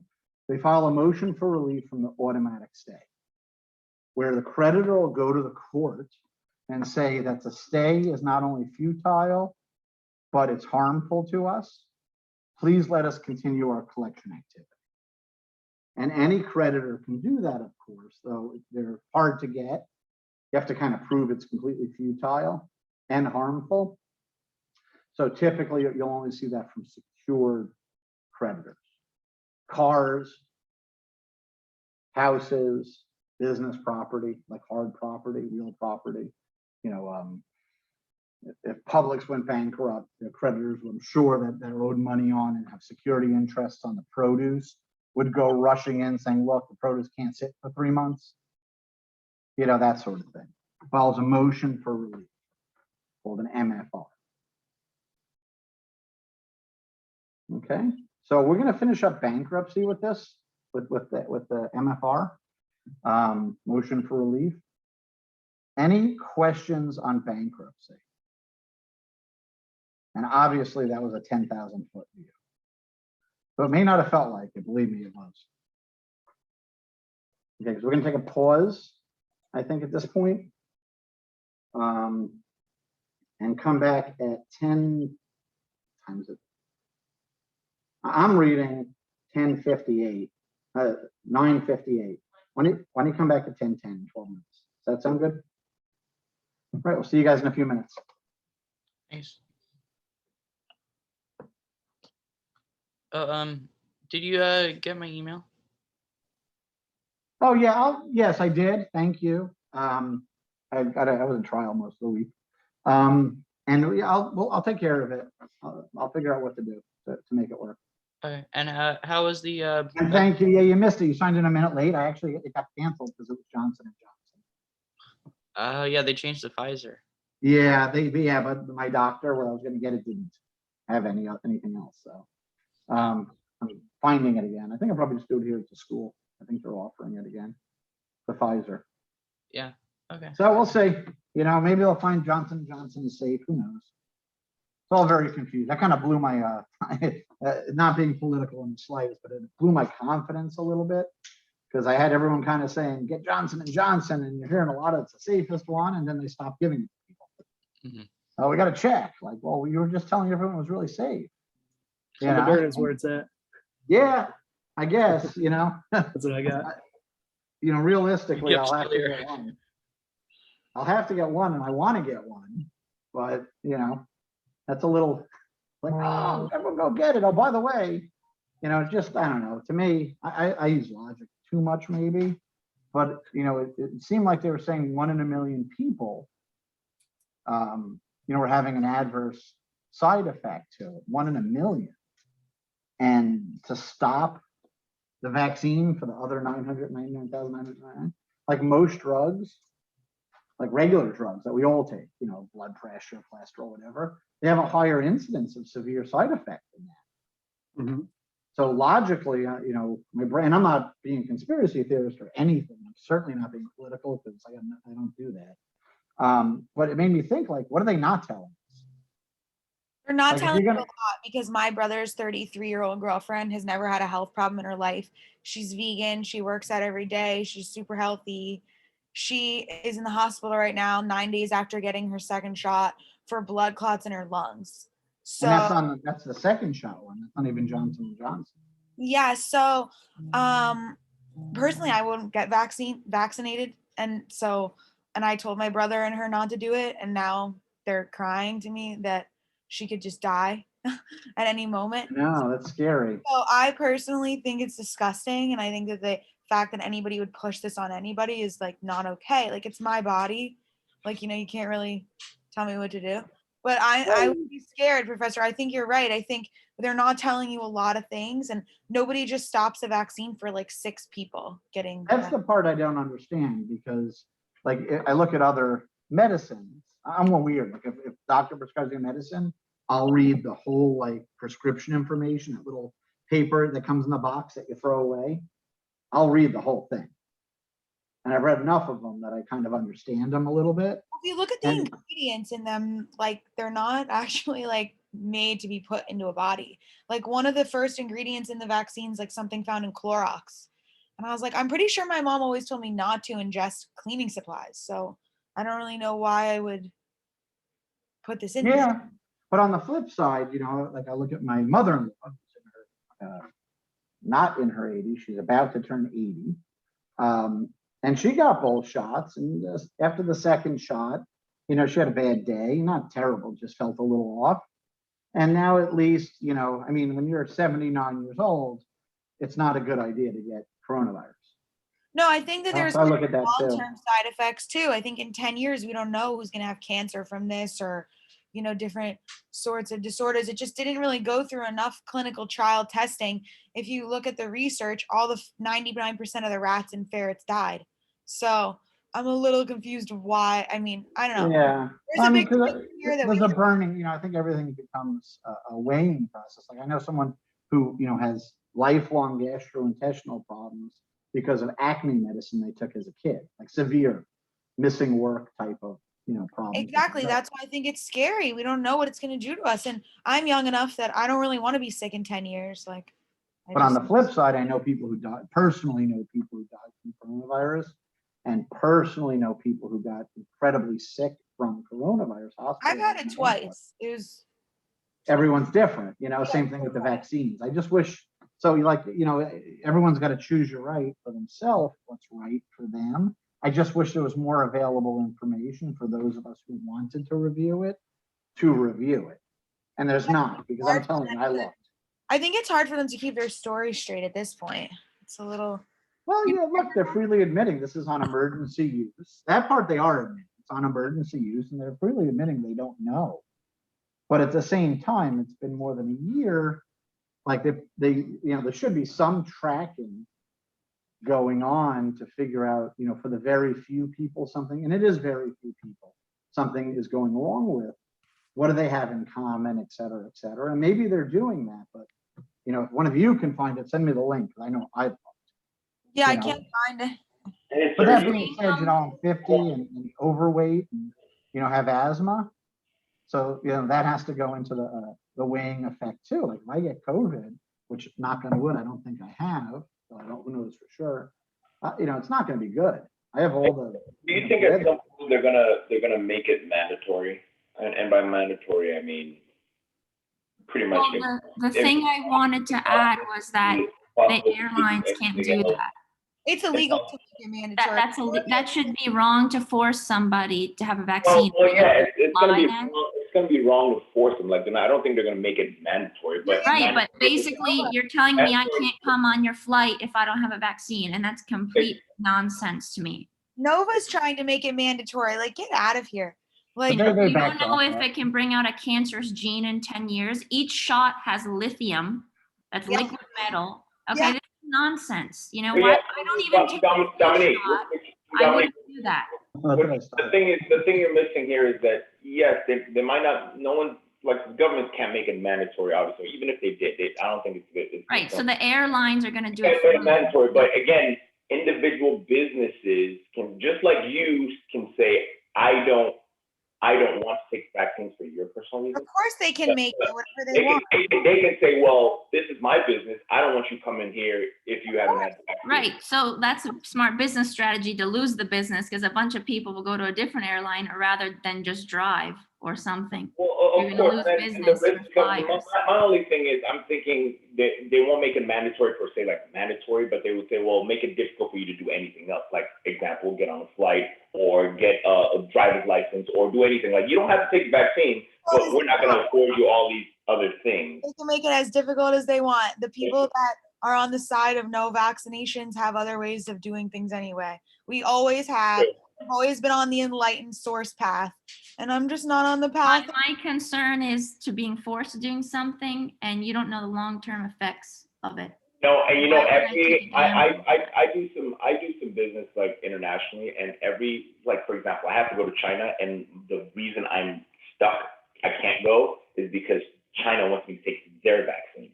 And I haven't taken any vaccine. I don't plan on taking any vaccine. So it's like, I'm trying to maneuver that, that barrier. And everyone has their vaccine now. It's like, well, no, for you to come to our continent, you have to take our vaccine, and everyone has, it's ridiculous. That's communism.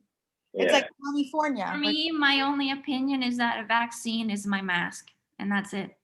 That's how You're lucky if I even put a mask on. What? Say again? I'm sorry, I didn't hear you. You are lucky if I even put a mask on. I think it's ridiculous that you can just tell me what to do with my body. Like, if women are trying to fight for the right to, like, be able to choose, then everybody else needs to be able to fight for the right to choose with their own body, with everything.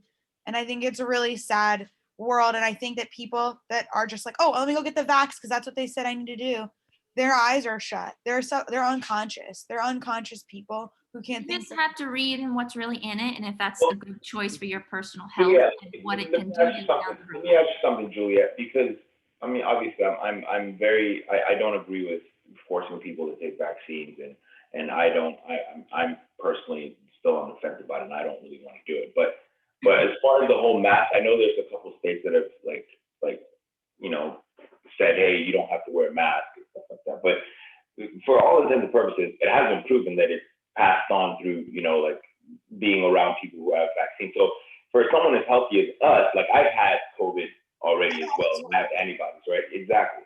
So, but we can still pass it to people who I just don't go. I mean, obviously, if I go to Target, I have to wear my mask. You know what I mean? Yeah. But I really just don't go. Like, I have the ability in life to like go selectively to where I need to go to. And if I need to pay for Instacart to drop off my groceries, because honestly, today I don't want to be on that agenda of wearing a mask. I do, But like I personally live a life that I don't need to be around like tons of random people. Like I've never really been like that. So, but obviously, like if I work for the Humane Society and I volunteer a lot, and I take a lot of animals to like old folks' homes. Like obviously, I know then I wear it because God forbid I am the reason that they get sick. I wouldn't want that.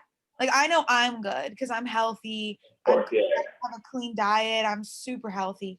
But like I know I sleep. I don't drink alcohol. So like I'm pretty good. But I'm not gonna like risk somebody that's 90 years old listen, if my 20-year-old friend wants to come to my house and wear a mask, I'm gonna laugh at you. You know what I mean? I think it's ridiculous. I had a family member come over my home and wear a double mask and eat under the mask at my dinner table. And I wanted to ask them to leave because it was insulting to make me feel like you're making me feel like I have the virus and I don't. I would ask You're in the house. Yeah. That was nuts. That was beyond. I love the people who wear the masks outside. And then like, how about the people alone in their car? That's funny. That's funny. You know what I've seen? I've seen a man and what I presume to be his girlfriend on a motorcycle with no helmet, with mask on. With mask? With mask on. I almost died.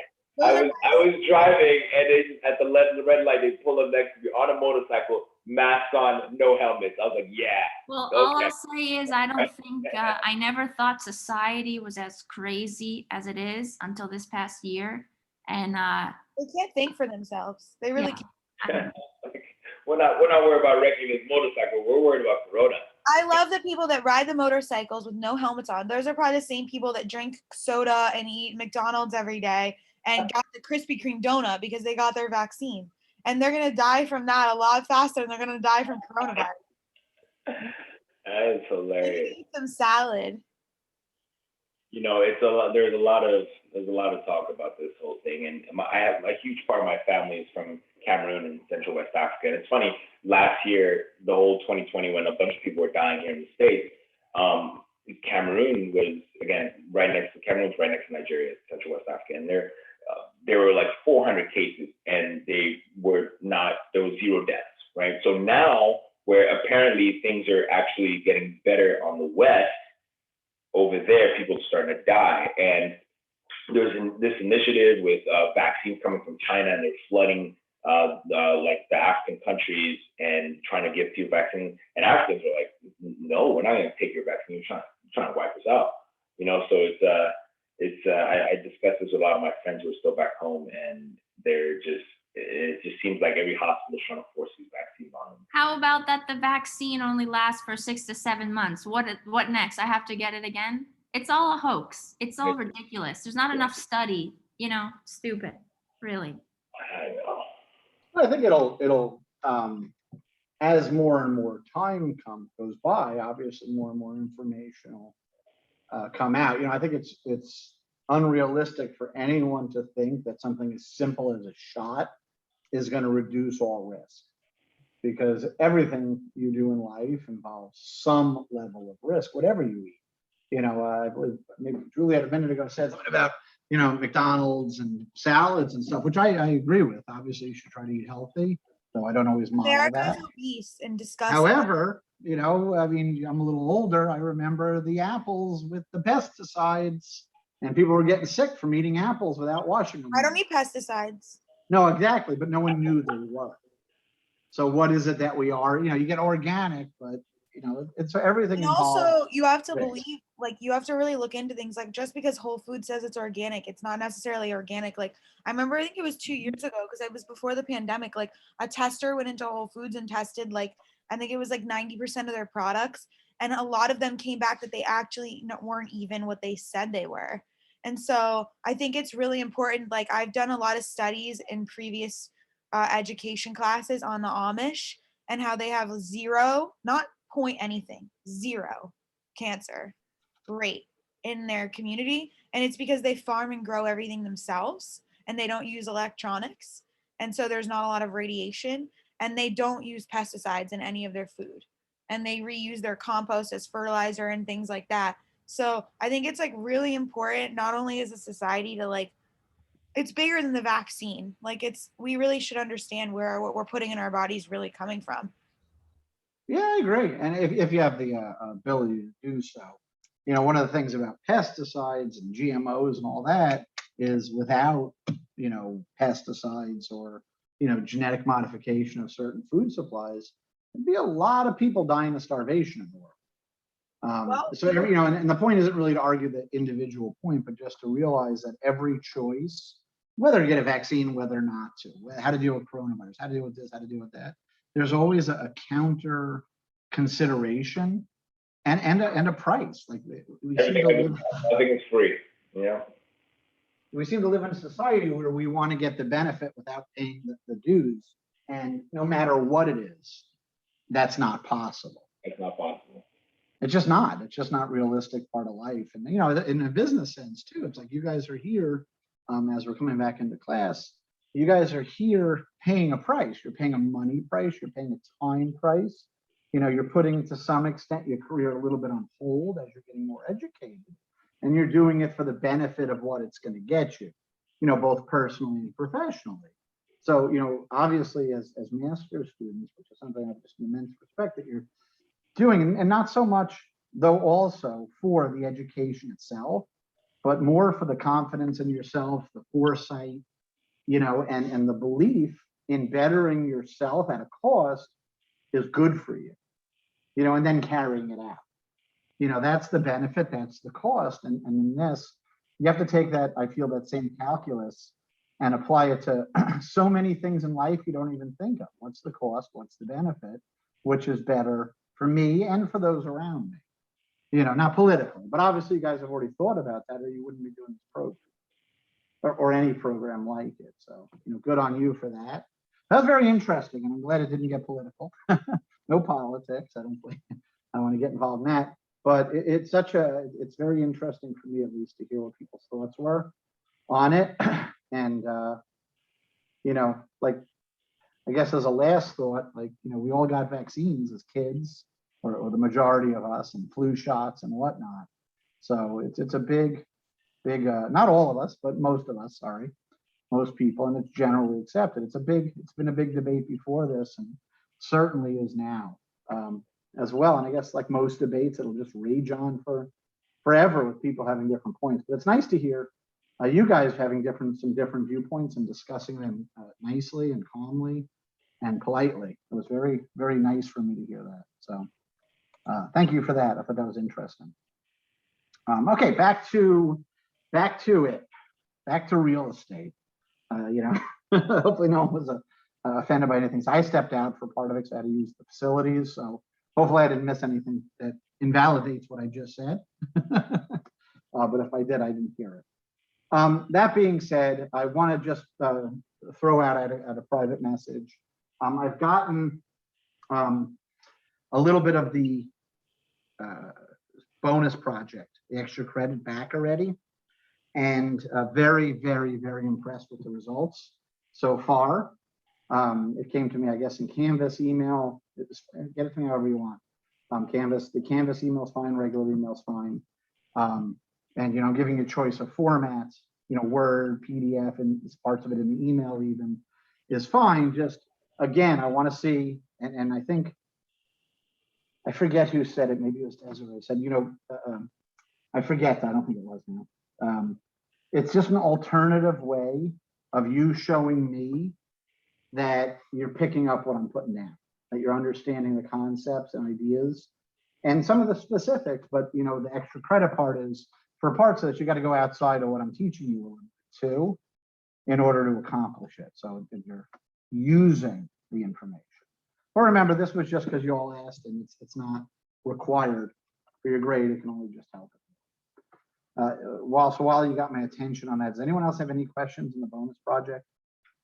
I sent you an email, I know how to do everything part that we get back to you. Oh, we can talk about it a little bit if you want. But okay, so the question was, it's just a little confusion of how to get it, the part of the question back to me after the current owner dies. So I don't know, I don't want to give away the answer, but if one of you wants to pipe up and with a method that might work, but you know, maybe, well, you know what, let's hold off on that because I don't want you to say something wrong and mess everyone else up by accident. So just to give you an idea, if you remember, we had talked about the idea of present and future tenancies. Okay, so the application of that idea of how to avoid probate and make sure that a property goes to the person you designate would be one method of, and probably the best method of making that happen. Okay, so hopefully that helps. All right, so Professor, I have a question. Are you going to be teaching for part of the class for the final, or and then give us the final for the rest of the class, or are you going to give us the whole class, or how is that? I'm going to gonna- give you the large majority of the class for the final. I guess we might as well just jump into it now. My plan is to give you from 9:30-ish on 8:30-ish, I'm sorry, onwards. 8:30-ish onwards. And are you planning for the size to be somewhat similar to the midterm? Yes. Or? Yes. Right now it's looking like it's going to be 60 choice answers and 10 short answer. Okay. But that's subject to change a little bit because I'm still messing with it. And, again, if you remember like last time, I take it, see how much time it takes in order to make sure, give me an idea of how long it takes to read the questions and stuff. Mhm. But I'm looking because it's 50 points. So that's how I'm looking to kind of break it up with 60, but it may end up being 50, multiple choice or true false, and then 10 short answer. But the 10 short answer, I'm pretty sure I prefer the short answer, but I know they're more time consuming because it gives you guys an opportunity to really express what you've learned, rather than just choose a predetermined choice. So you should have about three. I mean, I'm trying to gauge the test to take roughly 3 hours, give or take, for the average student, and to give you, 3.5 hours for it. I am going to do a little bit of review. I'm not actually going to be teaching anything new that'll be on the test. So we'll just go back over and hit some high points, answer some questions, and give you the rest of the time. For Natalie, I'm not coming in for this. I know. Okay. I'll stay on like last time, and then for people who need special arrangements, we'll deal with that. But it should be in that very similar format, though with the big difference is I'm going to be putting all of the short answers together at the end of the test. So if you like to do those first, jump ahead. I just think that jumping back and forth from short answers to multiple choice was difficult for people, and I don't want to do that. And the only other difference is right now I'm playing with a couple of questions where I give one set of facts and ask a few questions on the same facts, rather than having different facts for each question. So I think that you follow. Yeah, that's really cool. Yeah, because I think that's another good way of doing it. This test is for the whole course, not just the second half. But the only parts of it that will be on from the first half of the course are the major points, and that'll be a very small portion. But there's a couple of major things we're going to hit again on the test because they're just really important. But I would say 90% of the test will be on the second half. Just so you know what's a study, but like the major things we hit, like homestead and stuff, there will be another homestead question on the test because you guys just need to know it to be Florida real estate investors, and I need to make sure. But don't, like, if you're studying, spend 80-90% of your time studying the second half of the course. Okay. And again, the same rules, no trick questions, if you think it's a trick question. And I did really spend a lot of time like looking at the statistics of the questions and the type of questions and what type of questions you guys did better on, what type of questions confused you, and I am adjusting accordingly. So hopefully this test, for this particular class will be a little easier kind of to get through. Because again, the idea is I'm not trying to judge how well you take the test. I'm trying to judge how well you've learned real estate law. Okay. So I think everyone should do fine on it. But, everyone did fine on the last one. Any other questions on the test? How can George improve his studying skills? I don't know. That's going to be. I should be we'll all see. right. We'll see if he holds the title. I'm a big Panthers fan. For the Florida Panthers for hockey. I love hockey, and they were holding first for a while, and then they lose it. And then they got to fight back for it. The comeback Cats. So. We got to see if George can hold on to the title for the second game, if you will. Like the Panthers can't usually, unfortunately, as much as I love them. Any other questions on that? All right, cool. You guys will do fine on it. You guys are very impressed with this class. It's been a pleasure, even though we're not quite done yet. And, you know, you all seem real bright and really seem to be getting it. So that's great. So now we're going to go into some more dispute-oriented aspects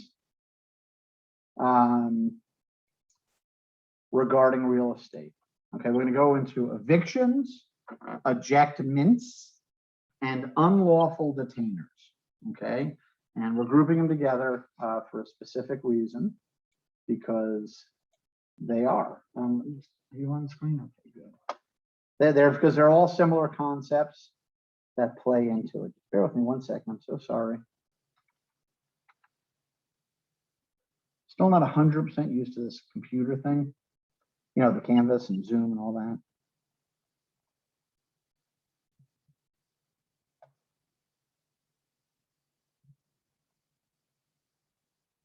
Okay. When you own property, okay, again, this is a real estate development course.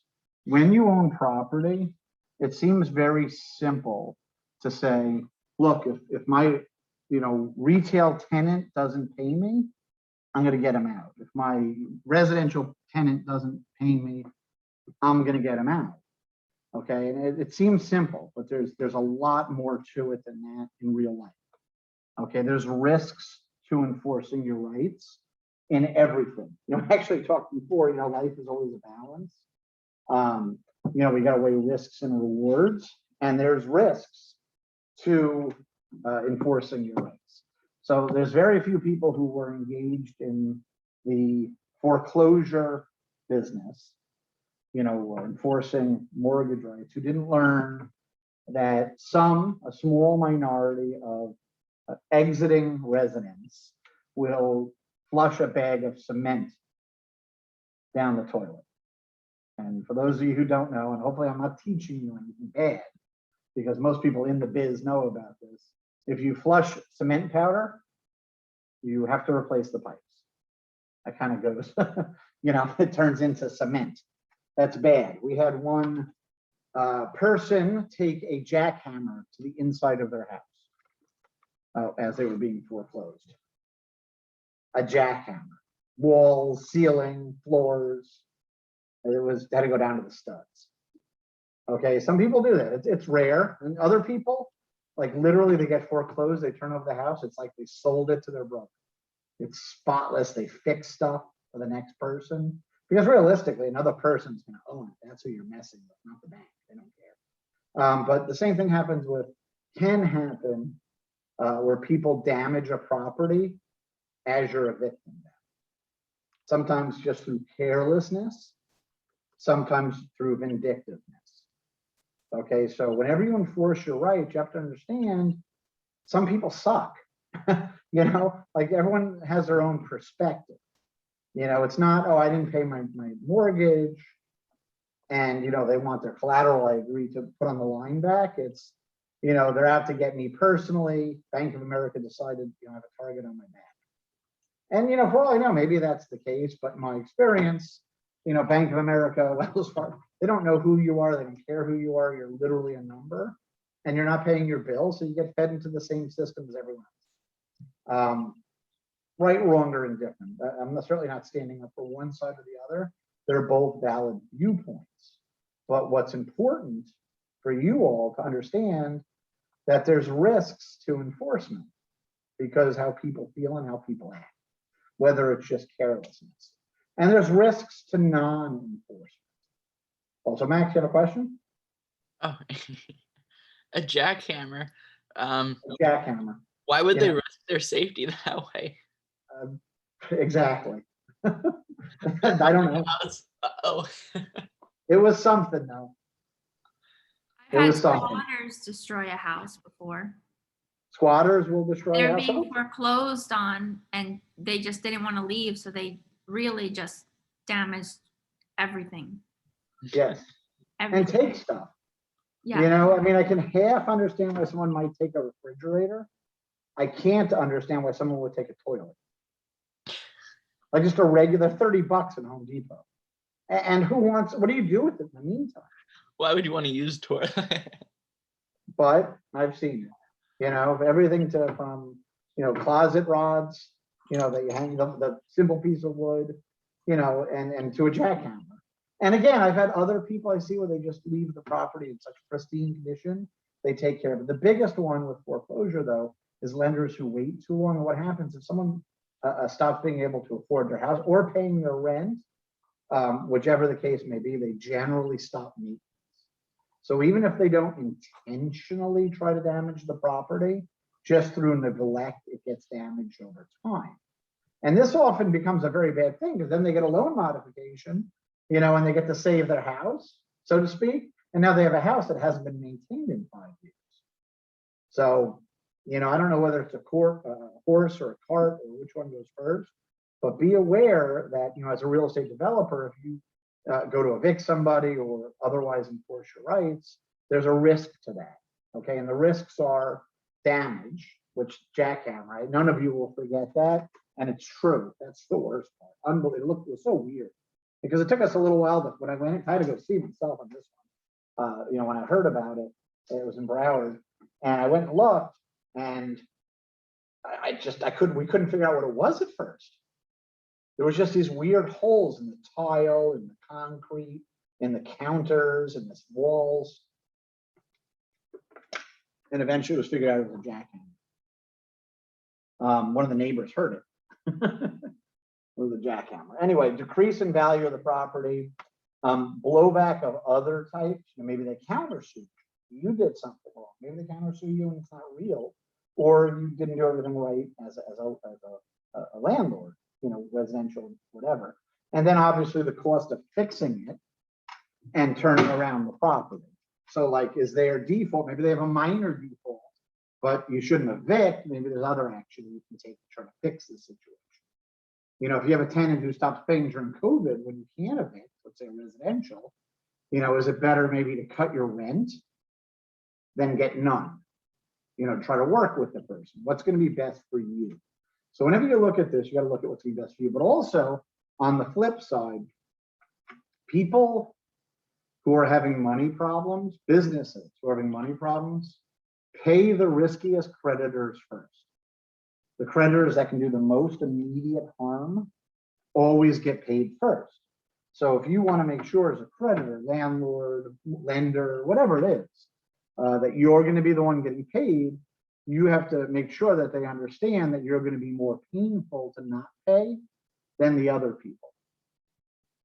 So there's that aspect of it as well. So it's not just a simple, they messed up, I'm going to take action. You have to really look at the costs and benefits of it and make a business decision. And sometimes that decision, you know, for example, if you're a hard equity lender, that sort of person where you're already dealing with distressed people, typically that calculus is take immediate hard enforcement. You know, however, if you're dealing with, you know, really good long-term tenants who are maybe having their first temporary setback in 10 years they've been your tenant, you probably don't want to file eviction as your first action, right? So you really got to look at that stuff. Now, eviction is the first type of getting someone out of the property when they go over. There's 3 types. Okay, eviction is the first and the one you're probably most familiar with. It's also one of those terms that people use generically, whatever type of getting the person out of your house action, getting the business out of your retail space action, whatever it is. It may not be an eviction, but you're saying it's an eviction. Typically though, with commercial, it's an eviction. In eviction, a tenant is evicted. Okay, what's that mean? It means that in order to be evicted, the person has to be a tenant. Okay, you don't evict squatters. You evict tenants. Okay, eviction is governed by Florida Statute 83, which is, as I think I mentioned before in the leases, very easy read. The statute's almost designed for lay people. So if you're in the landlord-tenant game, whether you're a tenant or a landlord, commercial or residential, you should look at Florida Statute 83. It's every one of you can read it and understand it. Okay, you don't have to be a lawyer to read it and understand it. Frankly, that goes for most laws, but specifically for the landlord-tenant law 83. 83 sets forth certain, what I've been calling floors, certain minimum standards, but the parties can agree to harsher standards as the case may be. So for example, residential tenancy chapter 83 requires the landlord to maintain screens, like screens on your window, okay, to keep bugs out. This law obviously was passed before air conditioning, if you think about it, right? And doesn't really make that much sense anymore with air conditioning, but it's still there. However, you can write your lease saying the tenant has to be here, and then you're fine. You can go, you can deviate, but you can't write your lease for other things like waiving certain rights, like prevailing party attorney's fees in this particular case in chapter 83. That you can't work around because the statute says so. So most of the things you can change, but there's a few that are kind of absolutes, like how to hold the money, notice requirements, generally things that protect the tenant, but somewhat the landlord. Like most things when you go from residential to commercial,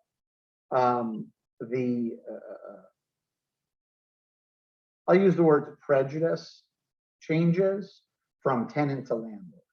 Like the residential landlord tenant is a little prejudiced towards helping tenants, whereas the commercial version of the statute, because there's a residential and non-residential, is, I would say, much more evenly written. I wouldn't say it's landlord friendly, but it's not tenant friendly like the residential part is. Okay, you do have to follow it, obviously, but again, your leases can and often will deviate from it in certain ways. A tenant doesn't need a written lease.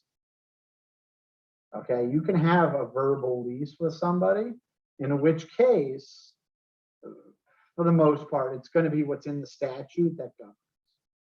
Unless you can prove, which is not easy, you verbally agreed to something different than what the statute says. And the only way you would need to do that is by like long-term action. If there's no lease, then the law is just going to stand in for it.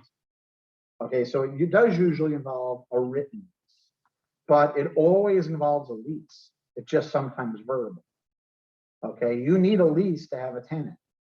Sometimes that lease is just verbal, but if there's not a lease, then there's not a tenant. Okay, because remember, as we spoke about, when you have a tenant, you're turning over a property interest. You're turning over certain ownership and possessory rights. Okay, you can evict somebody for failure to pay rent or for breaching other lease promises. So if the person, let's say, promises to mow the lawn every week and they don't ever mow the lawn, you can evict them for that potentially. Okay, same thing with businesses. And this is probably for commercials, this is more so. So let's say that you're in a lease in a shopping plaza and you have a acai restaurant or shop. Okay, and in your lease, it says, you know, you're leasing this only to be used in an acai shop. You realize, am I saying that right, acai?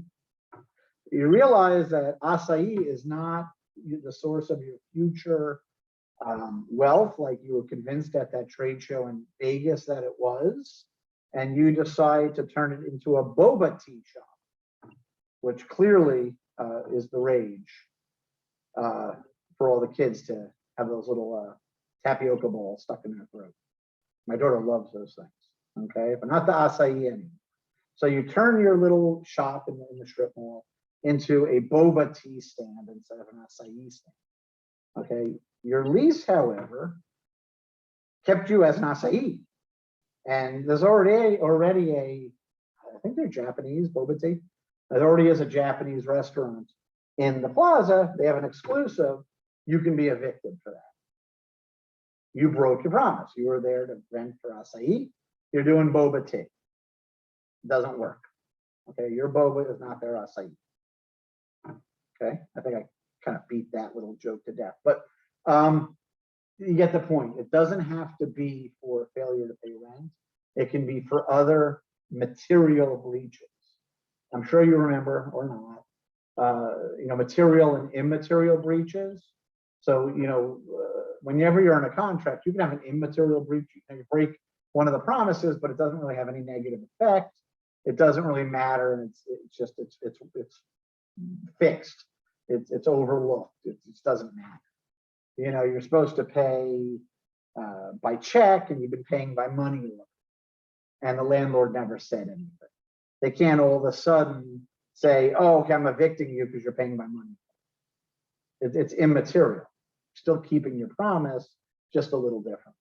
But there's material breaches. If it says, you got to pay by certified funds, and for the first time you try to give a check and they say no, and you still do it, that's the only way you'll pay, that could be a material breach. So it's really judged by the actions and the effect. Material breaches, including the failure to pay rent, will be cause for eviction. Okay? Eviction is dealt with by summary procedure, which means that the court procedure, remember we talked about like in foreclosure, is simplified and speeded up. Okay, especially in residential evictions.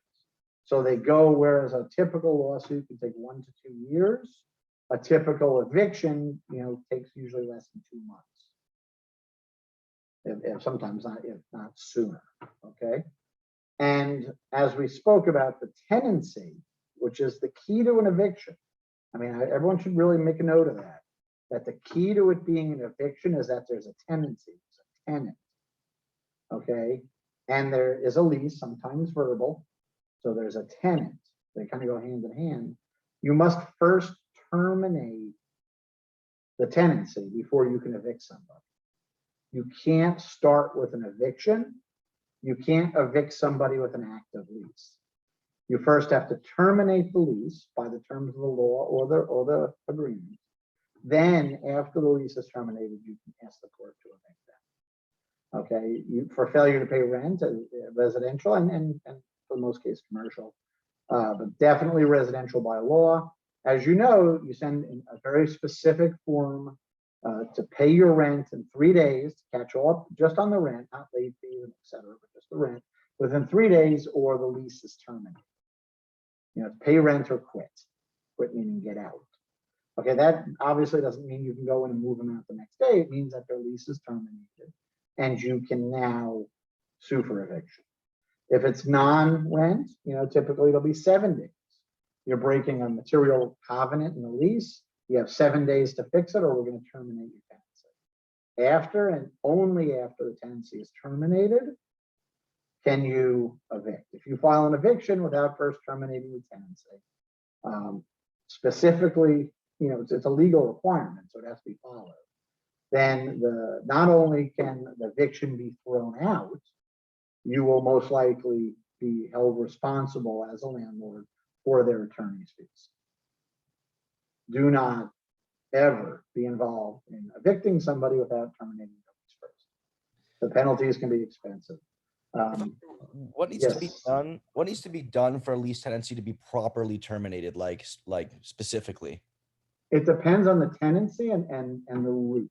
So to be simplified, we'll look at residential. Again, same ideas for commercial, but it's easier to understand, I find, for residential. If you don't pay your rent, so let me back up. This is something that confuses a lot of people, including some pretty sophisticated people. So if it confuses you, don't feel bad at all. You're in good company. Okay. If your rent, if your mortgage payment, if your credit card payment, whatever is due on the 1st or by the 1st, at 12:01 on the 2nd, you are in default. Okay. So when you don't timely make the payment, you're in default. And the question always is, what about the grace period? Okay, the grace period has nothing to do with default. Default just means you broke your promise. What the grace period does is it gives a period of time after to fix that problem without repercussions. So let's say you have a 5-day grace period on your lease. Day 1, you don't pay. You're in default. Day 5 or day 6, you still don't pay. Now, you're gonna owe a late charge and whatever else, okay? On day one, on the second, your landlord can give you a 3-day notice. 3 days right to quit. 3 days to pay or quit or get out. Okay, which means that we'll terminate you, so you go to court. If you don't pay then within those 3 days, okay, you terminate your tenancy and you have to pay. That's separate and aside from your cure period for your late fee. So a landlord, if you have a 3-day grace period, a 5-day grace period, they don't have to wait to give you their 3-day notice. They can give it to you on day 2, if you will, because you missed day 1. Okay, but typically they will give you the grace period. But understand that during that time while your grace period is running, you're in default. The grace period is to cure the default without having to pay the late fee. That's all it is. Certain agreements also have a delayed enforcement, like you have to give notice for enforcement. Like for example, in a mortgage, I'm sure many of you have heard of, oh, they have to give me 3 days to get caught up before they can sue for foreclosure. That's not because of the law. That's just because how a lot of mortgages. Some mortgages, they don't have to give you any notice before they sue you for foreclosure, even if there's a grace period, because on day 2, you're in default. They can sue you for foreclosure. You just don't owe a late fee until day 5 or day 15 or whatever. Okay, so you have to kind of have those basics. And then we bring up, this is a good question. I'm glad you asked it.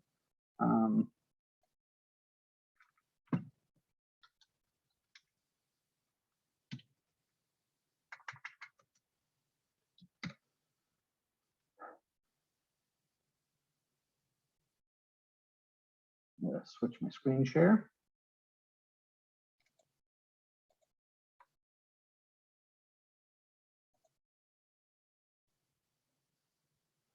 Okay, what's neat, as you're seeing as I'm doing this, I just Google it or bringing it, the case maybe, to the statutes, and which all of you can do yourself. And in this case, I'm going to go to Florida Statute 83. You all can see the screen, right, with the internet. Let me try to make it a little bigger. I see a couple of you squinting.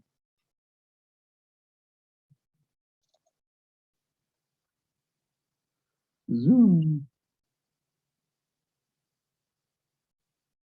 This is the one I normally use.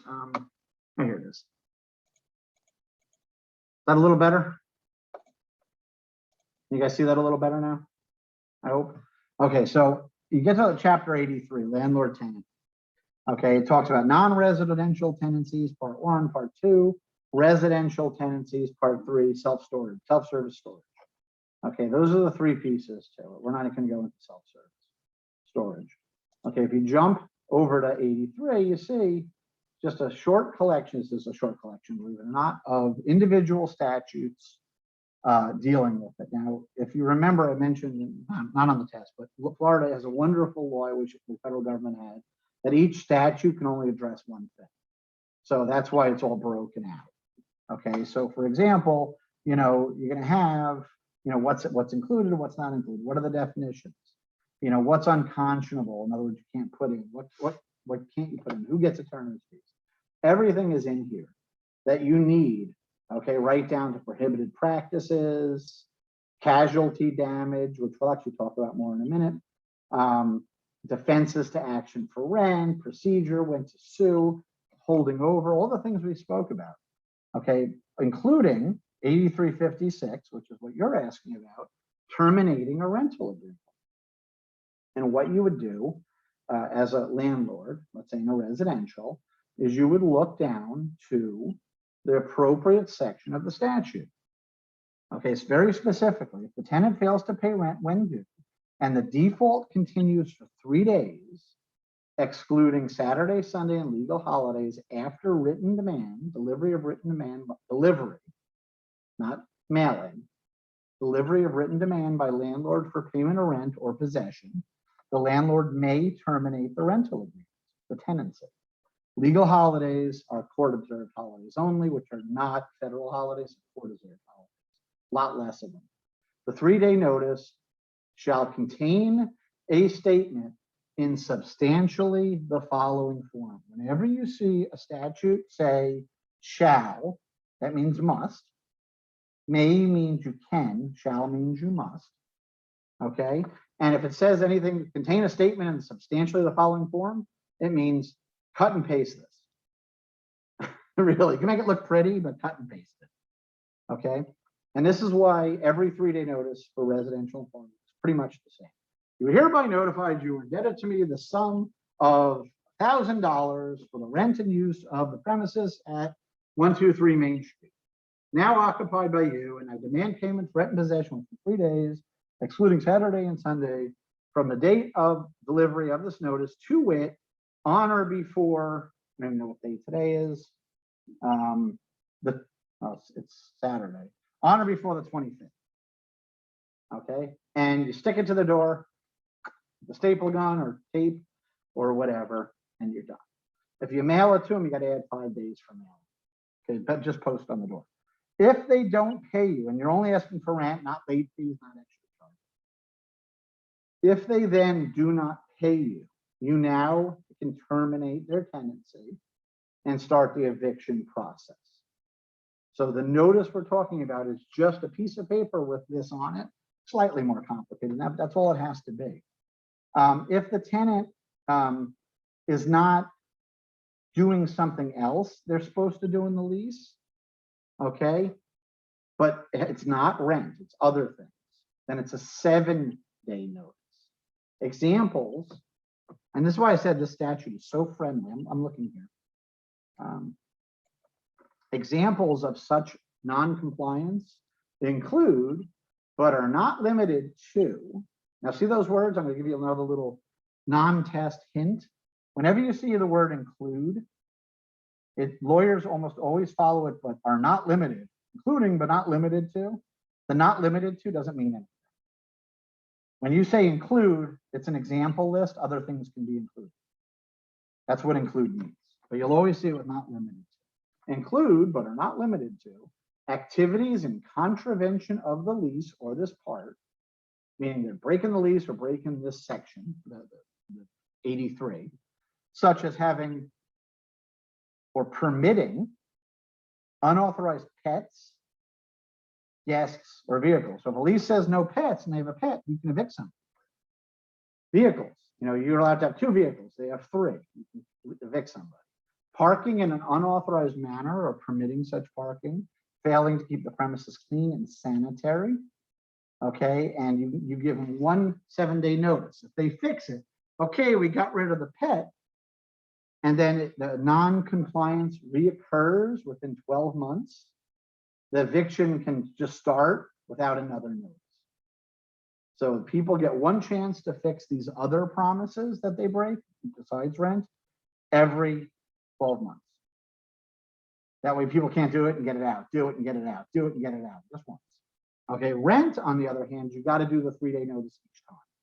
If you notice, the notice, as you can see, the notice, the form is also right here in the statute. You're notified that you can't have the cat. Demand is hereby made that you get rid of the cat within 7 days of receipt of the notice. The lease shall be deemed terminated and you shall vacate. If the same conduct occurs within 12 months, so if you're a tenant and you get this letter, that means they're going to kick you out if you don't comply. That's how you terminate it for non-rent in residential. Okay. Now, does that fully answer your question? I hope. And do you have any other questions about this part of it?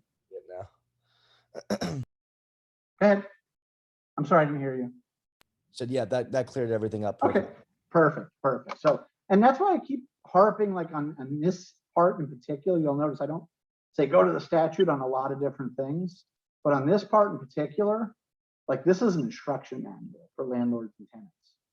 Okay, so if you put in here, you go into attorney's fees, it tells you who gets attorney's fees. Whichever part you go to, and I'll just click here to view the entire chapter. Okay, even in this is the first half of it is the non-residential. Okay, so it deals with every little piece, the most part you're going to need is all in this little piece of the law as almost an instruction book. It's one of the few areas of law where this kind of instruction book exists. So if you're dealing in landlord tenant, you know, as a non-lawyer, you should take advantage of that fact and the fact that, you know, it's very clear. Like it's written purposefully clearly and is not confusing like some other statutes. Okay, so that's like a really good part of this. I hate to say it. All right. Let me just jump back to my slides. Okay, everyone should be seeing the slides now. So after the lease tenancy, get started first. Now, hankering back, if you remember, we pointed out the big yellow box here is that a lease is an ownership interest. It's a tenancy for a certain amount of time for a certain amount of power. Remember the power grid. I mean, really, this is so key to understanding real estate ownership. Power and time is how you measure ownership. So a lease is an ownership interest. It's just a limited power and a limited amount of time. Because the person has an ownership interest, you can't go and throw them out yourself. You gotta, that was weird. You gotta get rid of the ownership interest. Okay, that's why this reason is the reason alone why you have to terminate a lease. Because when you terminate the lease, you make them not your tenant anymore because they no longer have a tenancy. Now they're just an occupant. Okay, which is a big difference. And now you can proceed in an eviction. Now evictions can be and are often two parts. You'll use summary procedure to get the person out, and then regular court procedure for the money part. They owe you money and such. If you're not seeking money, you just want them out and you maybe get a judgment for your attorney's fees for that or whatever, but you're not seeking back rent, you can just do a very quick, simple, what we call possession only eviction. Quicker, easier, cheaper. Oftentimes, if you're renting a residential out and it's not high value residential, there's really no reason to chase them. You're never going to get the money anyway. Just get them out quick and simple. So you file the suit in a more simple way. The key takeaway, though, is you have to terminate the tenancy before you can proceed in the lawsuit. Okay, and that is evictions. Okay. Unlawful detainer is the next type of possession action. Okay, an unlawful detainer, and the words are weird.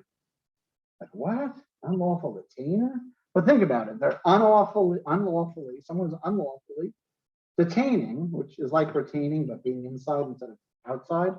So if you can hold something, you retain it, you know, so to speak. But if you're in something and that's how you're keeping it, you're detaining.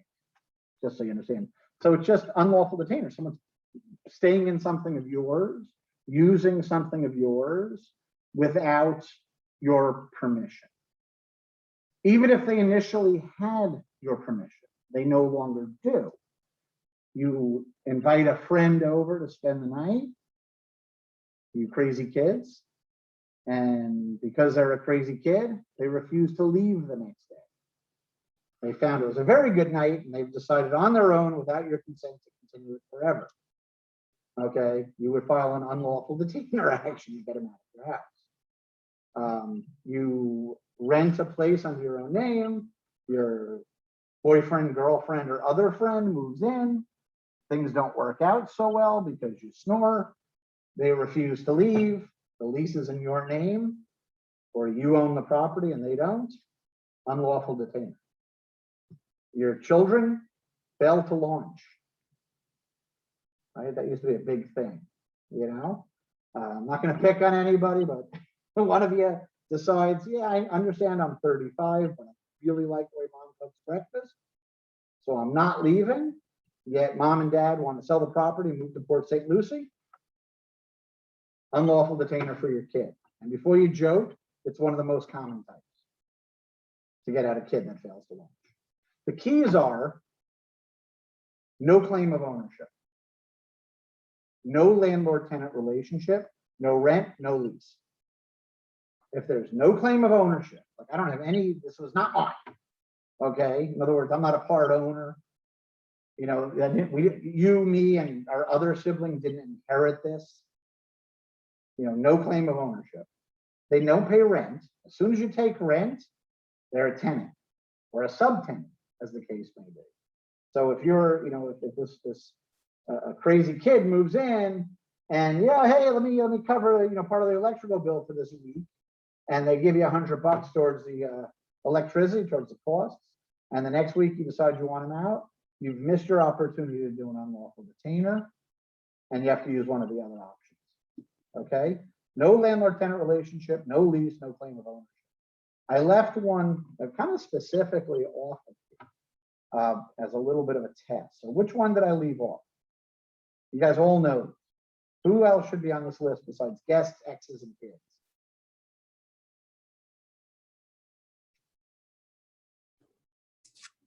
Squatters. Perfect. Who said it, Chris? Yep. You get a gold star. Squatters. Squatters are unlawful detainers. So you file an unlawful detainer action to get them. They have no claim of ownership, no landlord-tenant relationship, no rent, no lease. Summary procedure governed by Florida Statute 82. Okay, I've never seen someone bring one of these without using a lawyer, but there's no reason I guess you couldn't. So I'm not going to direct you to the statute, to self-help, you know, whatever, because it's just a normal statute, but it's governed by Florida Statute 82. The nice part is it's summary procedure. And with a fairly recent change in the law, in certain rare circumstances, a cop can just decide to help you without having to go to court. But it's pretty rare. There's like a whole bunch of restrictions to that. That is unlawful detainer. The next step is ejectment. Okay. Ejectment is governed by Florida Statute 66, and it's not summary procedure. Okay, it's regular, full, what we call civil procedure. Okay, there's no landlord-tenant relationship, but the occupant refuses to leave based on some claim to the property. That claim could be frivolous, it could be meritless, but they claim it. Okay, they have some ownership. Could be the squatter who said, hey, you know, I did the sovereign citizen thing and, you know, put 3 stamps on it. It could be completely frivolous. It could be, we had a case, an ejectment. The son moved in, you know, what we were going to do, it was crazy. And the mom couldn't even stay there, but he started claiming, and, you know, she told me I own part of it. Totally frivolous, no deed, no anything. But we had to do an ejectment, which is slower, rather than an unlawful detainer. Okay, so no landlord-tenant relationship, but some, even baseless, claim to ownership. And another difference in this one, unlike an unlawful detainer, the plaintiff must dereign title in the suit. That's a legal word, dereign. It means they must claim and show that they're the proper owner or a proper owner. And that the other person obviously isn't. Okay, that's dereign. I use the word dereign because whenever you deal with ejectment, it's always used. So you understood it. It just means show title, show that they're the right owner. And literally you just do like, you put like a mini title report in the lawsuit. Okay, they got it here from this deed to this deed to that. That's how the plaintiff, they dereign title. It's just one of those legal words you got to put in the back of your head. Okay, so you can't, if you're a tenant, you can't eject somebody. Because number one, they're claiming ownership. So if they had it, they would have a stronger right to the property than you do. And you can't dereign title as a tenant. You could evict them if there was a sublease. You could file an unlawful detainer action if, you know, there was no, you know, landlord-tenant relationship. And obviously no claim to ownership. But a tenant cannot eject another occupant. They have the other choices, but they can't eject. Okay. Ejectment and unlawful detainers are incredibly similar. Okay, in real life. Like to look at a factual situation and determine whether it's an ejectment or an unlawful detainer is difficult and sometimes initially impossible. Unfortunately, they get filed in different courts, typically county versus circuit, under different statutes.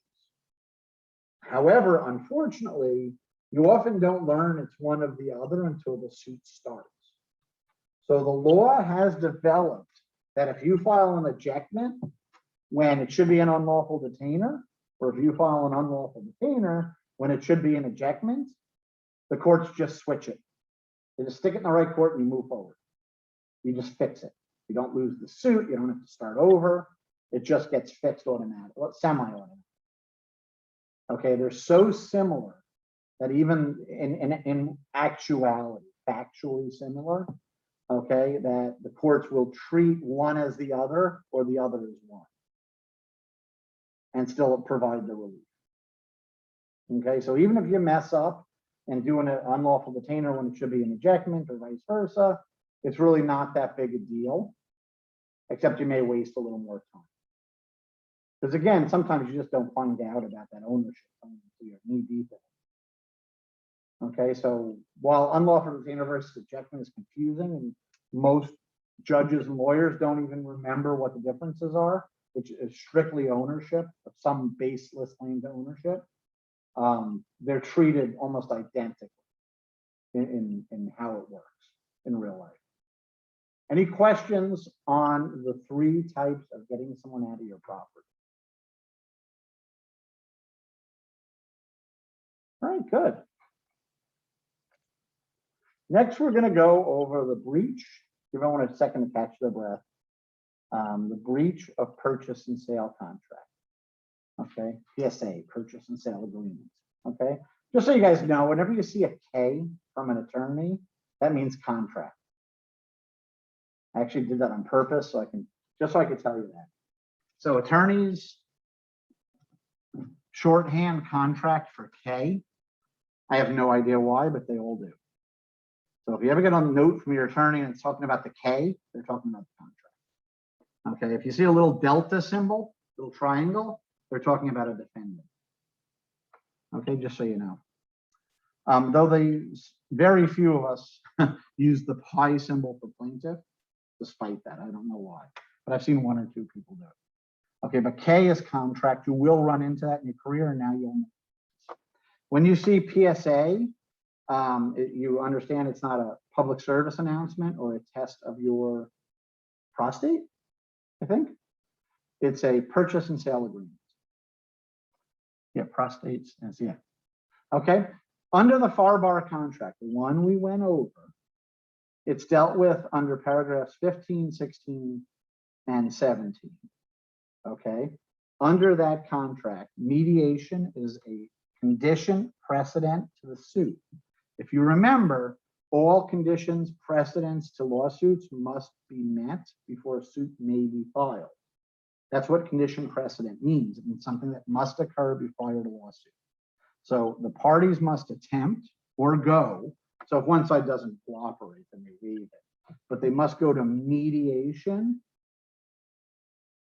before a lawsuit can be filed. Now, we discussed mediation earlier, but it's something you will, again, every one of you will deal with in your career at one point or another. Every single one of you, guarantee it. So I want someone to volunteer.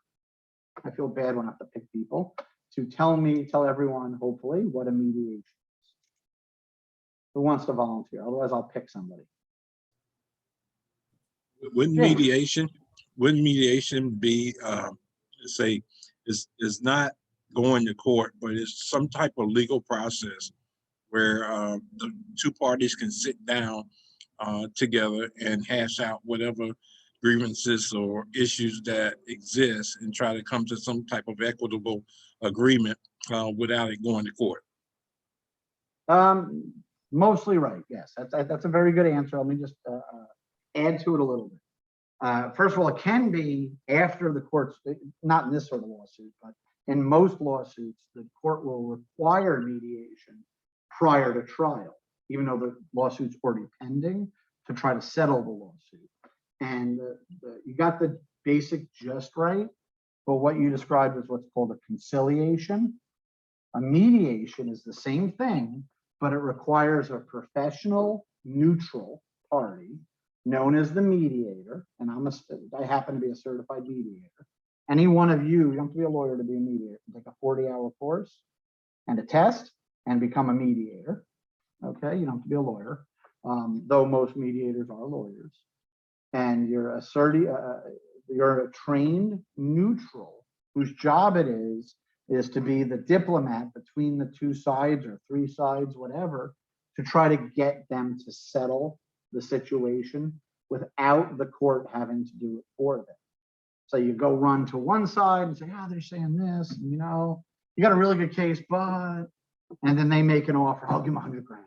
Then you run to the other side and say, "You know, they feel bad, and, you know, it's misunderstanding. They offered 100 grand. They're crazy. It's 250, but I'll tell you what, I'll take 175. So then you run to the other side and say, "Hey, they'll say they'll take 175, and, you know, your lawyer is going to charge you another 50 to go to trial." So and then you go back and forth until the parties reach an agreement as a neutral. The mediators are neutral, they're not on anyone's side. Their job is just to try to help the people come to their own resolution. The important thing to remember about mediation is it's not while going to mediation is mandatory, oftentimes, like in this case, you have to go to mediation, or you waive it, but you have to go. If the judge tells you you're going to mediation, you're going to mediation. You have to show up. You don't have to settle. Okay, the court will order mediations. It's a wheel, if you know what that means.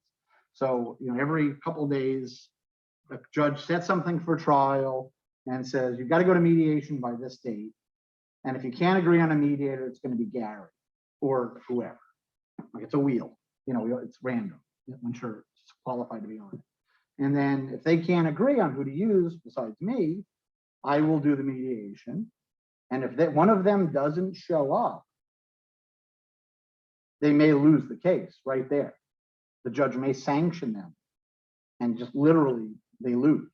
It doesn't happen all the time, but it has. If they show up and say, "Look, I'm here, I have full authority to settle," and they can go do things to, you know, whatever, people can get colorful, that's fine. They don't have to settle. They just have to show up. Okay, but if they don't show up with authority, you know, lawyer shows up but doesn't bring a client and they don't have a written authority to settle, that's bad. They can be sanctioned. Okay, mediation. Mediation is very important. It happens in pretty much every lawsuit. And, you know, as you've heard, somewhere between 97 and 99% of litigation settles without the judge making the decision. Okay, there's a reason for that. Litigation is a luxury sport. It's very expensive. Okay, mediation. Sometimes parties will go for multiple times, and they can be very long. And it ends in a settlement agreement or an impasse. If it impasses, it's over. There was no settlement. Case moves on. In this case, everyone understand mediation? Okay. What James had mentioned was without the mediator. So that same process without the help of a neutral is called conciliation, where the two attorneys just try to work it out in a semi-formal process without the help of a neutral. That's called conciliation. And depending on who the attorneys are, sometimes that's fine. You know, I just conciliated a case last night with another attorney who is also a mediator. And I've known him for 15 years, and he's very bright. He does pretty much exactly what I do, and actually is also an adjunct at Nova, and has the same first name as me. So it's kind of weird, but we were able to work out the case pretty well without the help of a trained neutral, because we both are. So that's a conciliation. In a breach of a PSA on a residential under the FAR bar, the prevailing party gets repaid its attorney's fees from the losing side. That often is the big, you know, fear, because attorneys are expensive and that can run up to quite a lot of money. You have to take into, when dealing with all these things, and I like to go away from the law a little bit, real life considerations: pride, hurt feelings, money. You know, how much is it worth pursuing? you know, a lot of people work up a pride. I mean, I've told you guys before what an attorney's 5 favorite words are. Does anyone remember?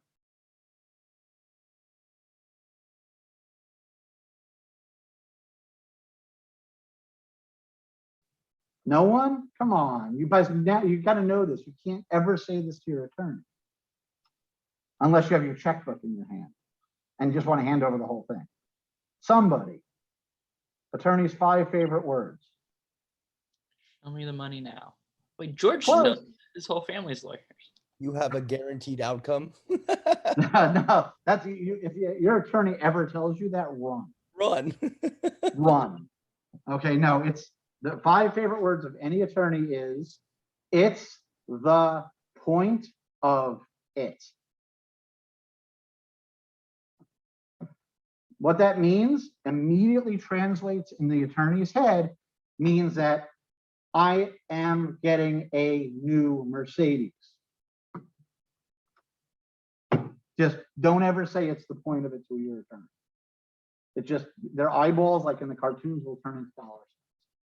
Okay. Pride cases are attorneys' best friends.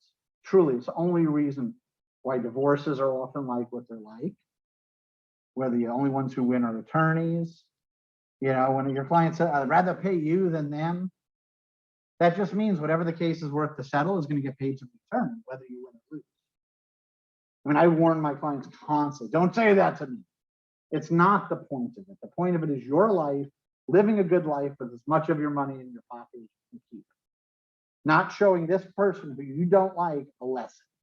That is not your role in the world. Your role is to take care of you and yours, not teach them a lesson. And then they look at you right in the eye and say, are you going to do it, or am I going to find another attorney? And you go, okay, your retainer's $15,000. Let's get started. And that's how it works. Don't ever say those 5 words to an attorney. Not smart business. Okay, usually. Sometimes, once in a while, because there's always a counterpoint, you have to, as a business. So I have another true story. I have a great client, really just one of my best clients for my entire career. Been with me a long time. And they are what's called a capital company. And some of you may end up working for capital companies. And capital companies buy pools of assets, usually distressed assets, and then fix them or convert them into sellable assets and or money. So for example, they may buy a pool of 300 defaulted mortgage loans. They may buy a strip mall. You know, they're kind of similar to like distressed CPAs, you know, like when a company takes over another business and just turns it into money, thereby killing it. But they're a lot more positive than that.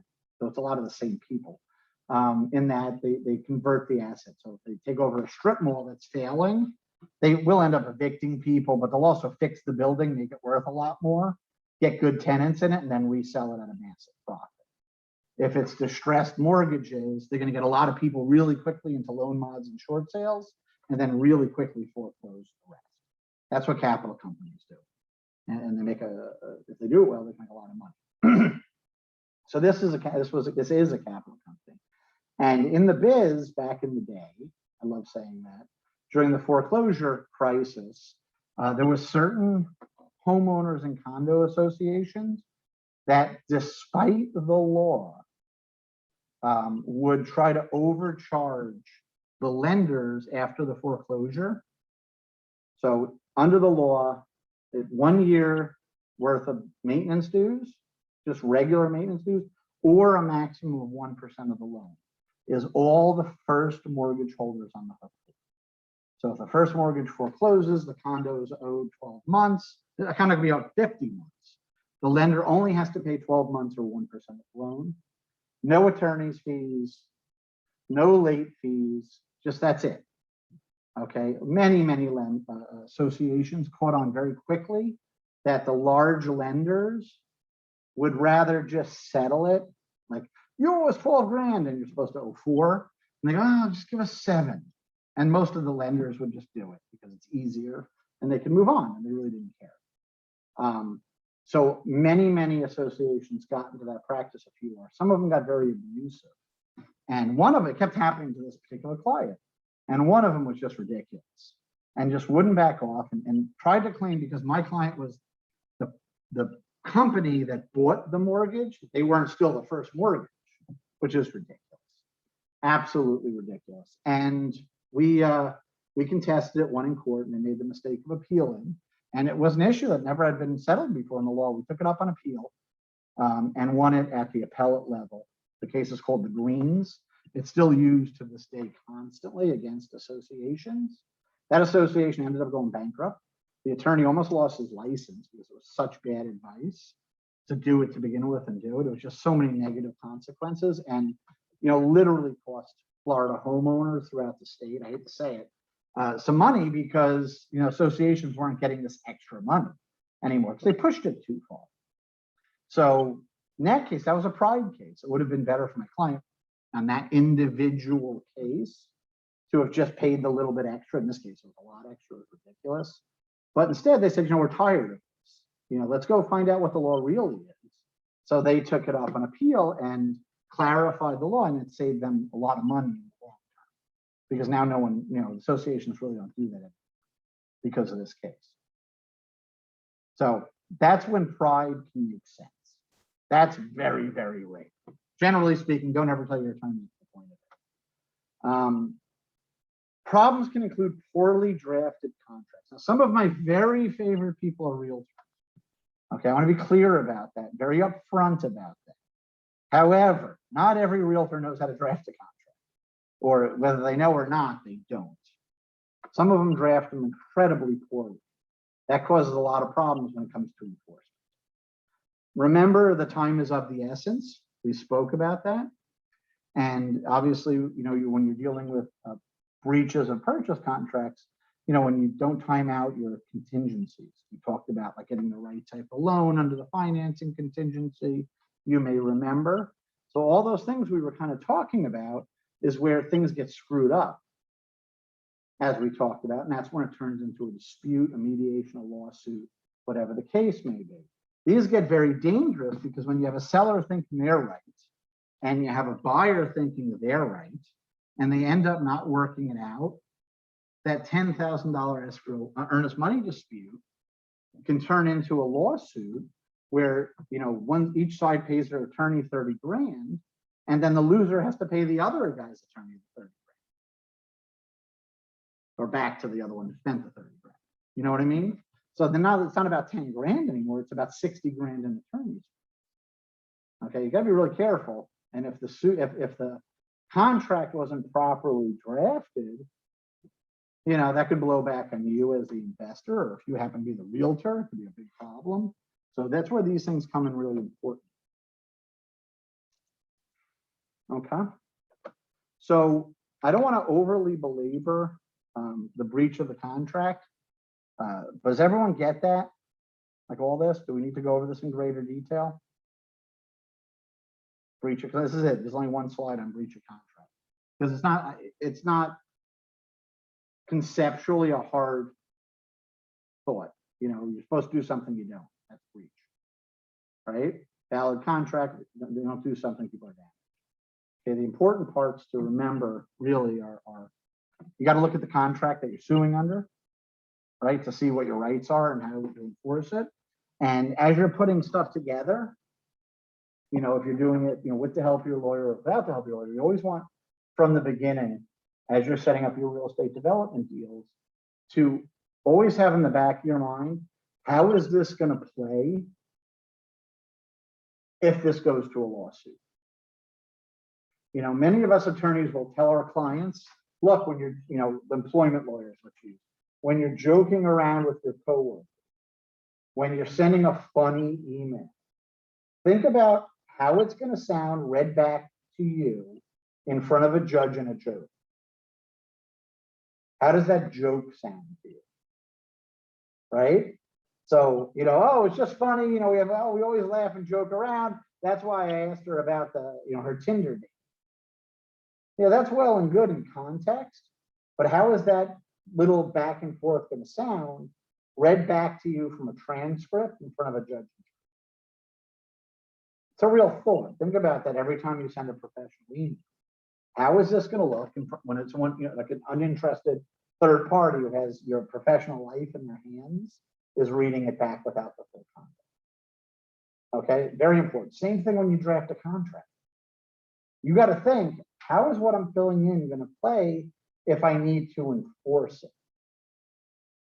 And then once you realize that, you stop filling out contracts that say things like TBD, to be determined, because that's what you're doing in a contract. You're determining things, right? You make sure that you accurately put in your finances, et cetera, et cetera, et cetera. So people need to take, you need to take in your professional lives and personal lives, contracts very seriously with an eye towards the future. You know, what if they work? The beauty is, as kind of a last word, unless you have questions on contracts, the beauty is a well-drafted contract destroys and minimizes doubt, and thereby minimizes the chance that the contract's not going to work. Most breached contracts are ones that are poorly drafted, whether it's in purchasing a property or any other kind of contract. Most of the time when we get a breach of contract, the contract's horribly drafted, because that's what led to often the confusion that's bringing it in front of a lawyer. Because even if there's a breach on a properly drafted contract, usually the people will see clearly their rights and not waste the money on it to figure it out. It's when you got to figure it out. So when you're out there in your professional lives, doing your real estate development, doing your deals, all the stuff that I'm teaching you, and the reason why I'm like fire hosing you so much information is simply to put it in the back of your head so that 10 years from now, when Nick is, you know, the new senior executive vice president of Styles and making a big decision, and if something comes across his desk, some little teeny alarm bells and go off in the back of the head. And hey, didn't Professor Singer say something about that? I better ask a question. And that's it. Like if that happens to any one of you, like my time and efforts have been justified. If that one little thing happens that makes you ask a question. That's been my whole goal for this class, is as you grow and continue down the road to whatever super heights you guys reach in your real estate development, there's going to be some little knowledge in the back of your head that's going to make you dig a little deeper. So, you know, that's what you got to remember with all this stuff, the breach of contract especially. Questions on breach? All right, with that, we will go into the breach. Damage. This is now officially the last part of our class.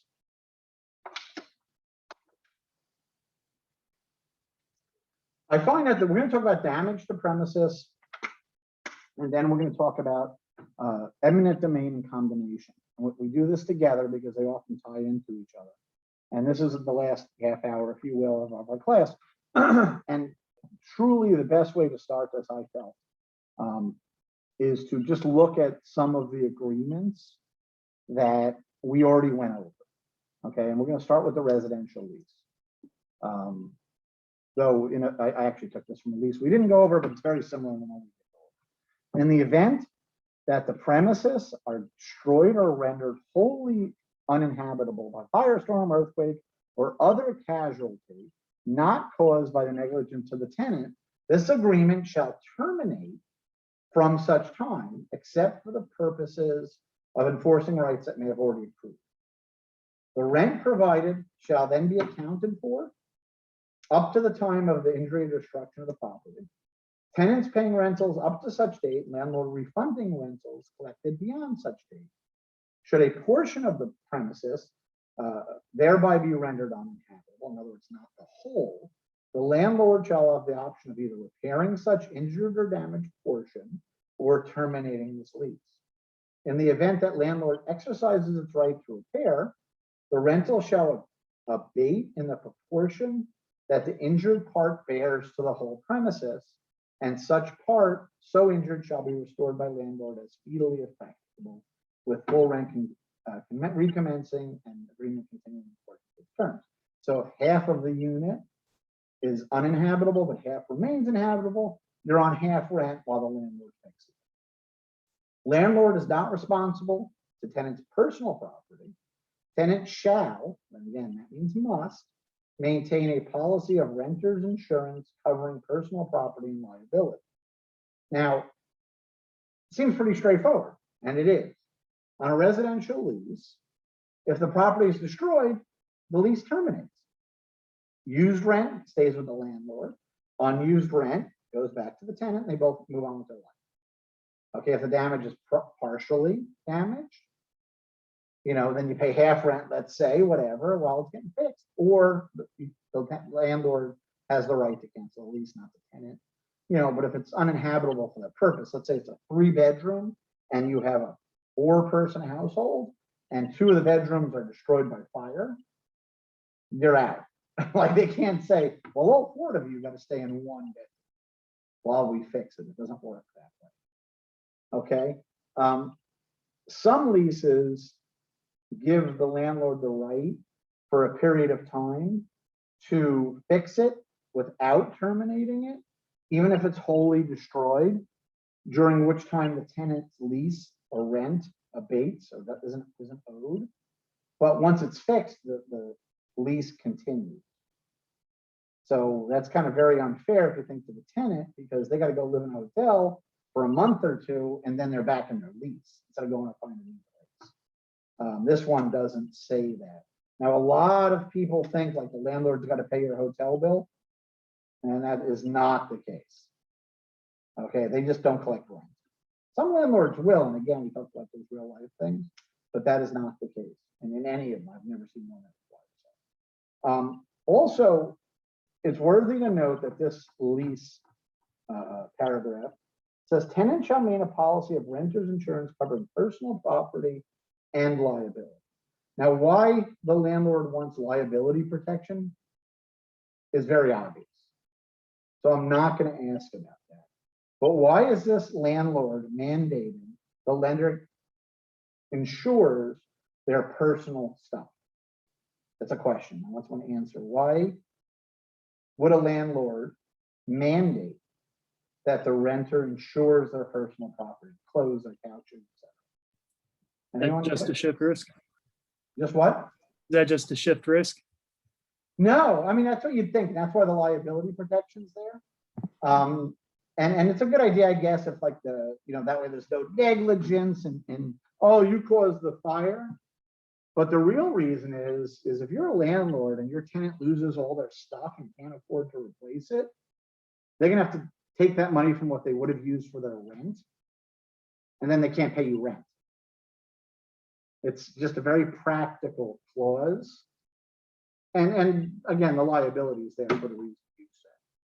So there's some things you'll see in these leases really is just very practical. Actually, I drafted this particular clause in a lease I drafted myself in Toto. And I did it based on a real case and a real client that, we decided and went over some stuff from some experiences they had in the past and decided, yeah, this is a good idea. And since I did that, I actually found a bunch of other leases where it was already done. So it wasn't like an original idea, it was just one I hadn't heard of. But it's a good idea. So when you're drafting your contract and you're looking at your contracts, it's not just about the law, it's about real life too. Okay. In a commercial lease, like most things commercial, it's a little bit different, a little bit harsher in a lot of ways. Minor casualties. Again, this is a real clause. If the premises are damaged by fire or other insured casualty to the extent that the repair period does not exceed 30 days, landlord will diligently pursue the repair of the damaged premises, excluding alterations, meaning all the work the tenant did. In that event, this lease shall continue in full force and effect, except fixed rent shall be abated on a pro rata basis based on the portion of the premise tenant cannot use during the repair period. So that's a short-term minor damage. Okay, very typical commercial lease clause. However, major damage, same lease, end of term. If the premises are damaged by fire or other insured casualty to the extent that the repair period exceeds 90 days, or the premises are damaged to any extent by any casualty, and on the notice date, the remainder of the term is less than 9 months, and tenant fails to exercise within 30 days following the notice date any remaining option to extend the term, then landlord may, at landlord's option, diligently pursue repair of the damage to the premises. If the landlord elects to repair such damage, fixed rent will be abated on a prorated basis for the repair period based on the portion of the premises which tenant is deprived of. If landlord elects not to repair such damage, this lease shall terminate effective on a date of the termination set forth in the notice.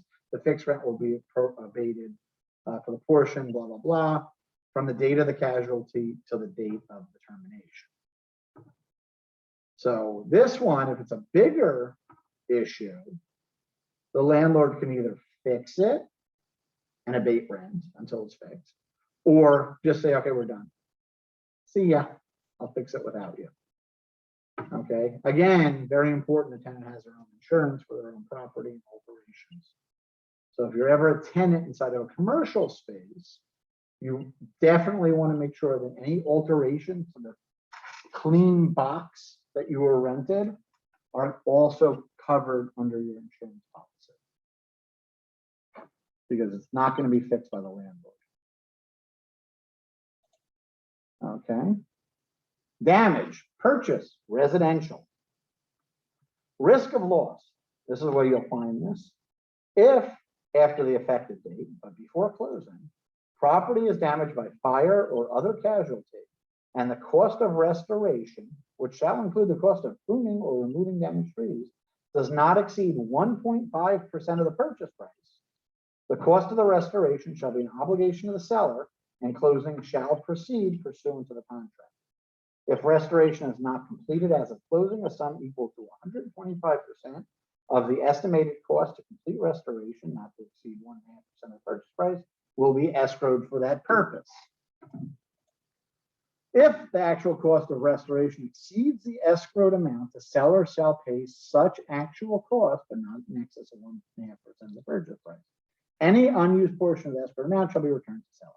If the cost of restoration exceeds 1.5%, the buyer shall elect, which means not may elect, they have to make a choice, shall elect to either take the property as is, together with a 1.5% credit, or get their deposit back. Seller's sole obligation with respect to tree damage shall be pruning or removal, not replacement. That is how damage is dealt with in a residential lease. Okay, commercial lease, typically a commercial purchase, typically just really just all over the place. I mean, it could be something like this. It could be the lease is just over. It could be you got to take it and get assigned the insurance proceeds. It's just all over the place. I didn't even bother, because whatever I showed you, there's going to be 15 examples of something different. This is the ones I've showed you are pretty consistent for that. Okay, any questions on how damage works? It's a pretty short topic. Okay, typically, either allows it to be ended, fixed, while rent's abated, with certain limits. Again, and like anything else in the contract, it could be 3% of the purchase price. It could be 10% of the purchase price. Whatever it is, it's a subject of negotiation. What's Okay? the Yes. major difference between purchase residential 1 and 2 as like a Oh, no difference. 1 That's and 2 was confusing. major or minor? Yeah, no problem. Purchase 1 and 2 are the same thing. It just didn't all fit on one screen. Okay. And Is the commercial damage, one these are actually from the same lease too, but one deals with minor casualty, the other one deals with a major casualty. oh, same lease. Okay. But it's the same lease, just whether it's minor or major. It just didn't fit. I probably should have put 2 continued, but it's really more of it. The 1 is more of a key that I have to go to the next page than anything else.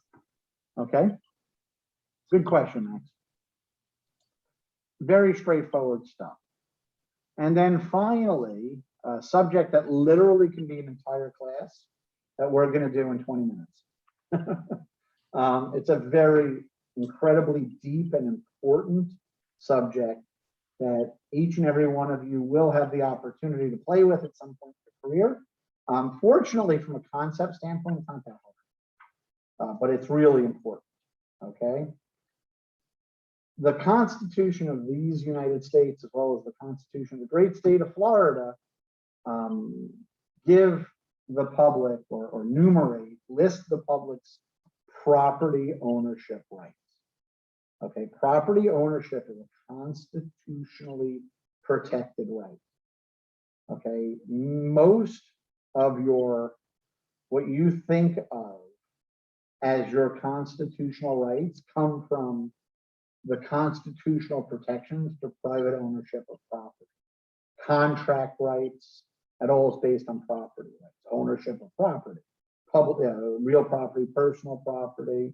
I mean, all the way through to some things that, I don't even know how the courts get there, but they're all based back on property. It's a very, very important right, is your right to own stuff and not have the government own stuff. Okay. However, like all rights, there's limitations to it, and necessary limitations. Now, it's so hard to remember for all of us, but truly, in its purest form, at least in America, maybe not in actuality, but at least in concept, your government is your neighbors. Okay, it's the people. Okay, conceptually at least. Okay, unlike in other countries where maybe the king or whatever. Okay, it's the people. And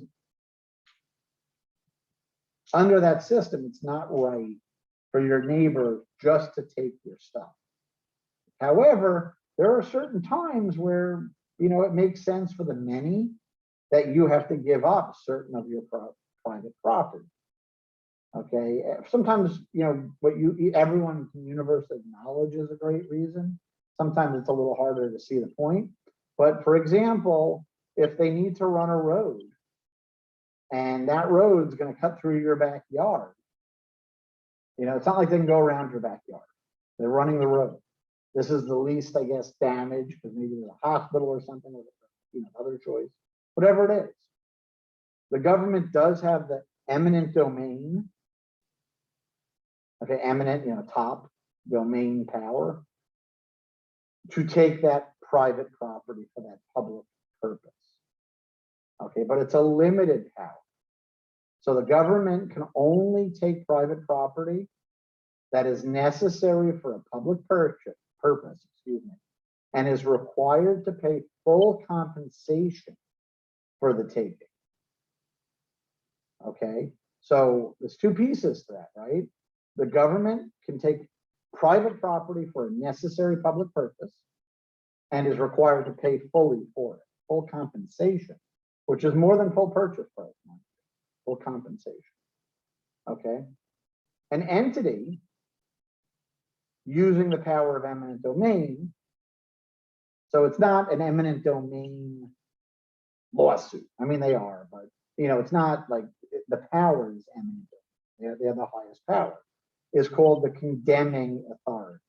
And typically when you're dealing with an eminent domain issue, you call it a condemnation. You're condemning the property.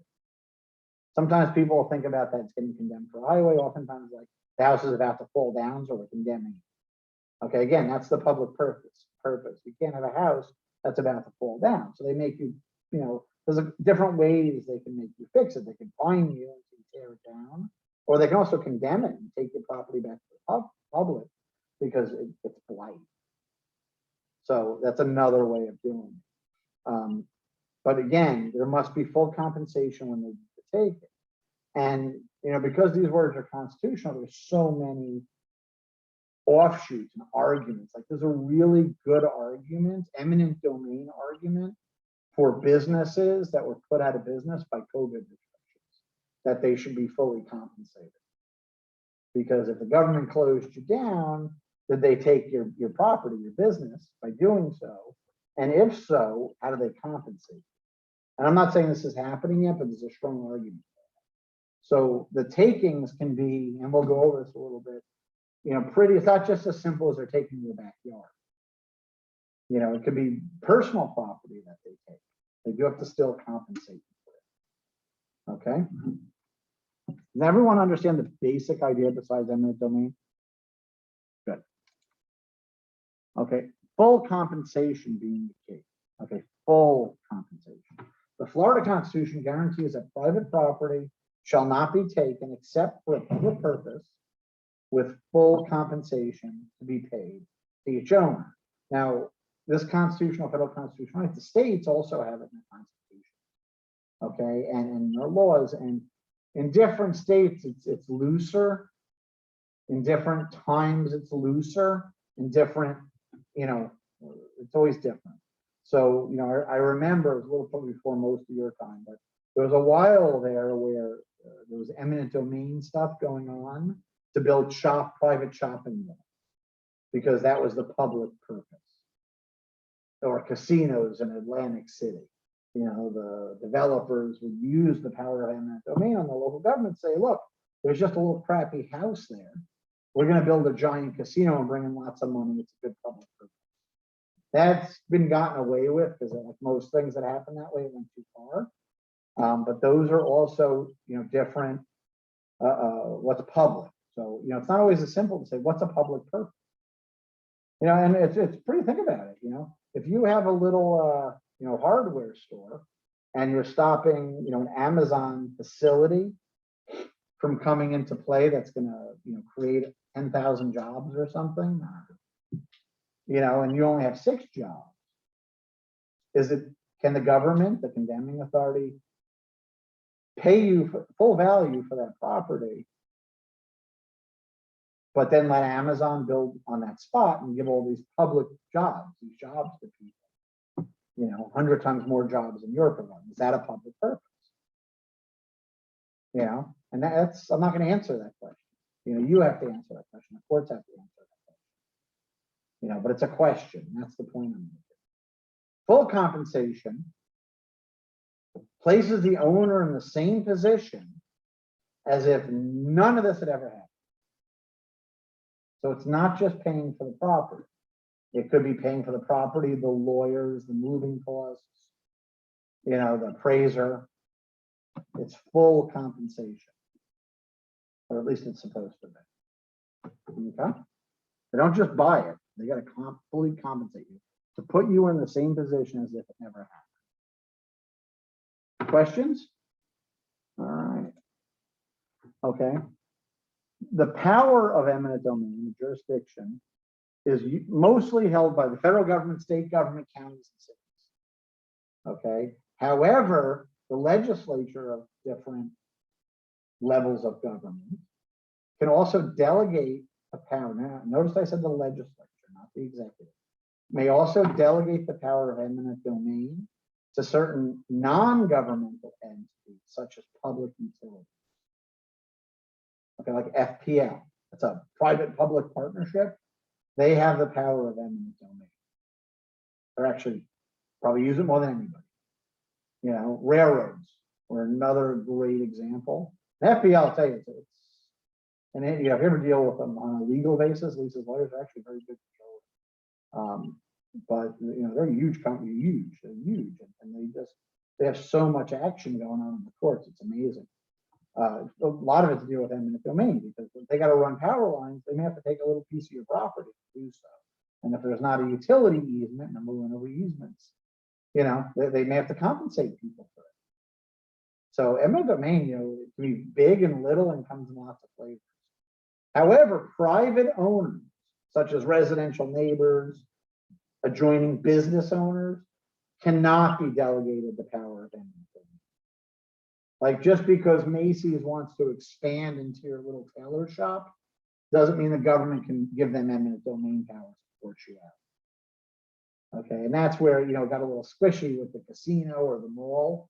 Is like, so is this public? Is it private? Is it, a public purpose? Is it who are they delegating it to in actuality? Forget words, but in actuality. So it can get very fuzzy. Eminent domain can get very, very fuzzy.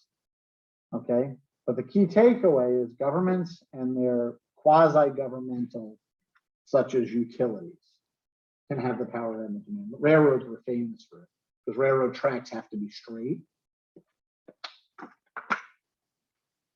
So if you're going to run a new line, like, the Tampa Orlando Express, they're going to be doing all sorts of eminent domain, even though, it's a private company. I think it's Virgin.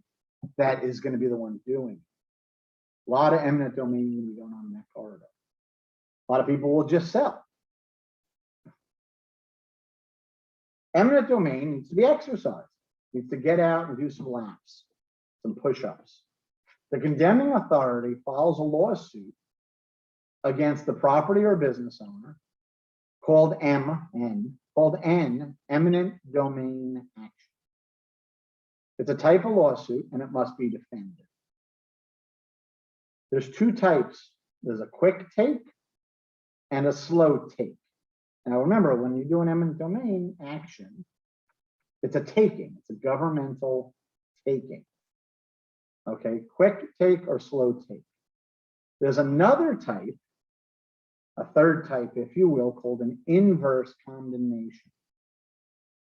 Okay, we'll talk about that later. Not that much later, though, so don't worry. The quick take is by far, I just wrote most common, but it's by far the most common. Usually for things like you would think of eminent domain for construction projects. They're building the road, they're expanding the road, so they're going to take a piece of your parking lot.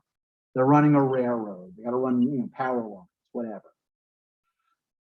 Stage one of this sort of case.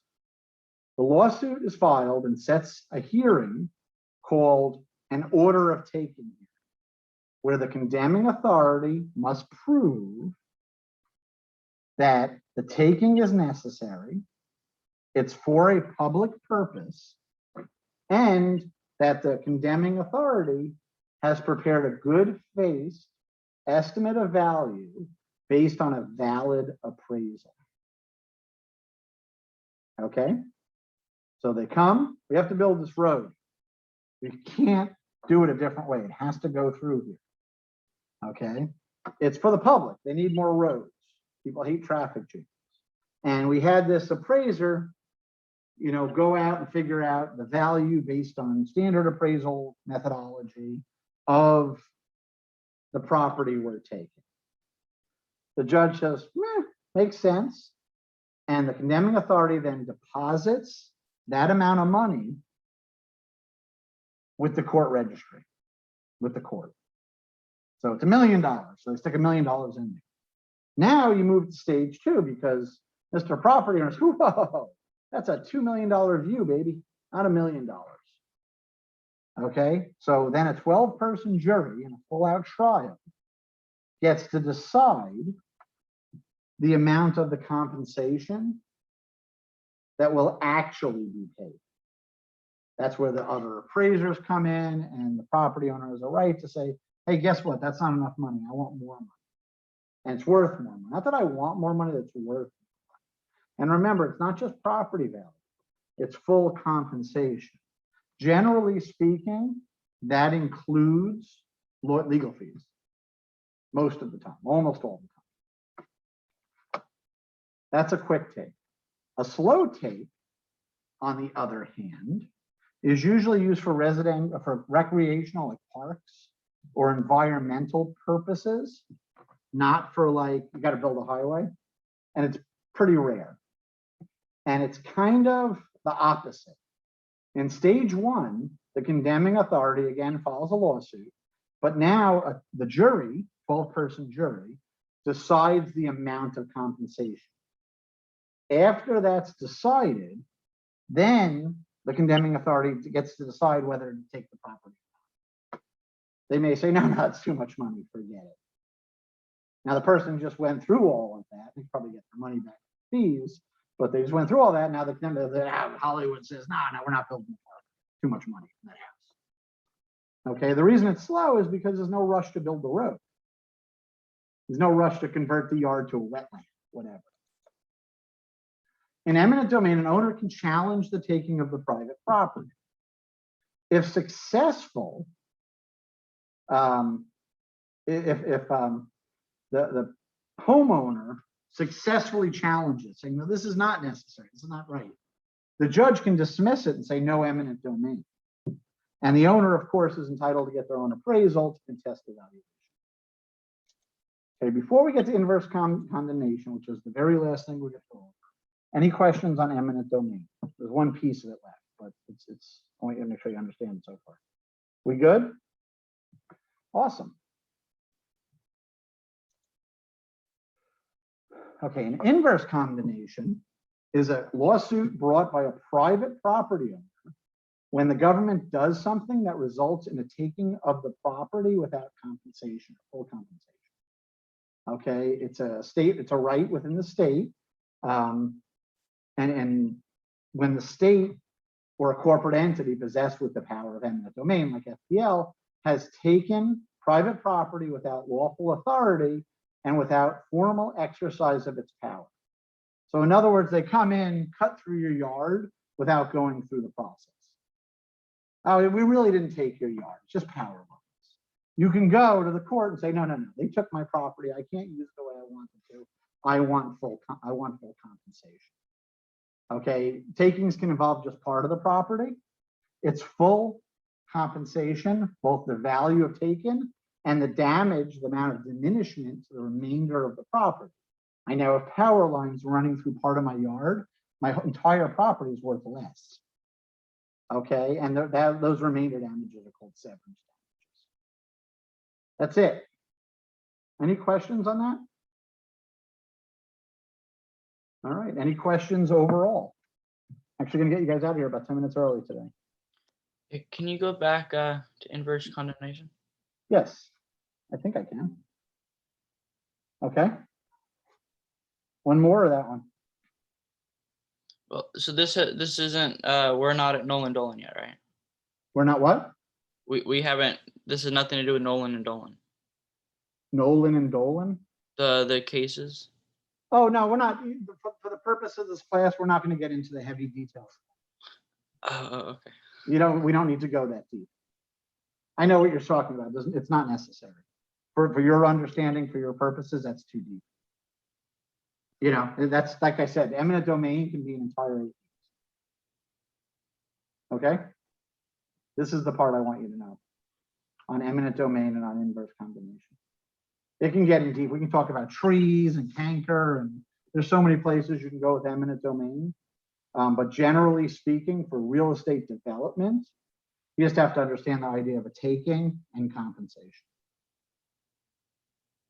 Any other questions? Good point though, Max. Awesome. That's it for this week, guys. Thank you. All righty, take care. All right, take care. Shut you guys down. That was awesome. Thank you. So automate.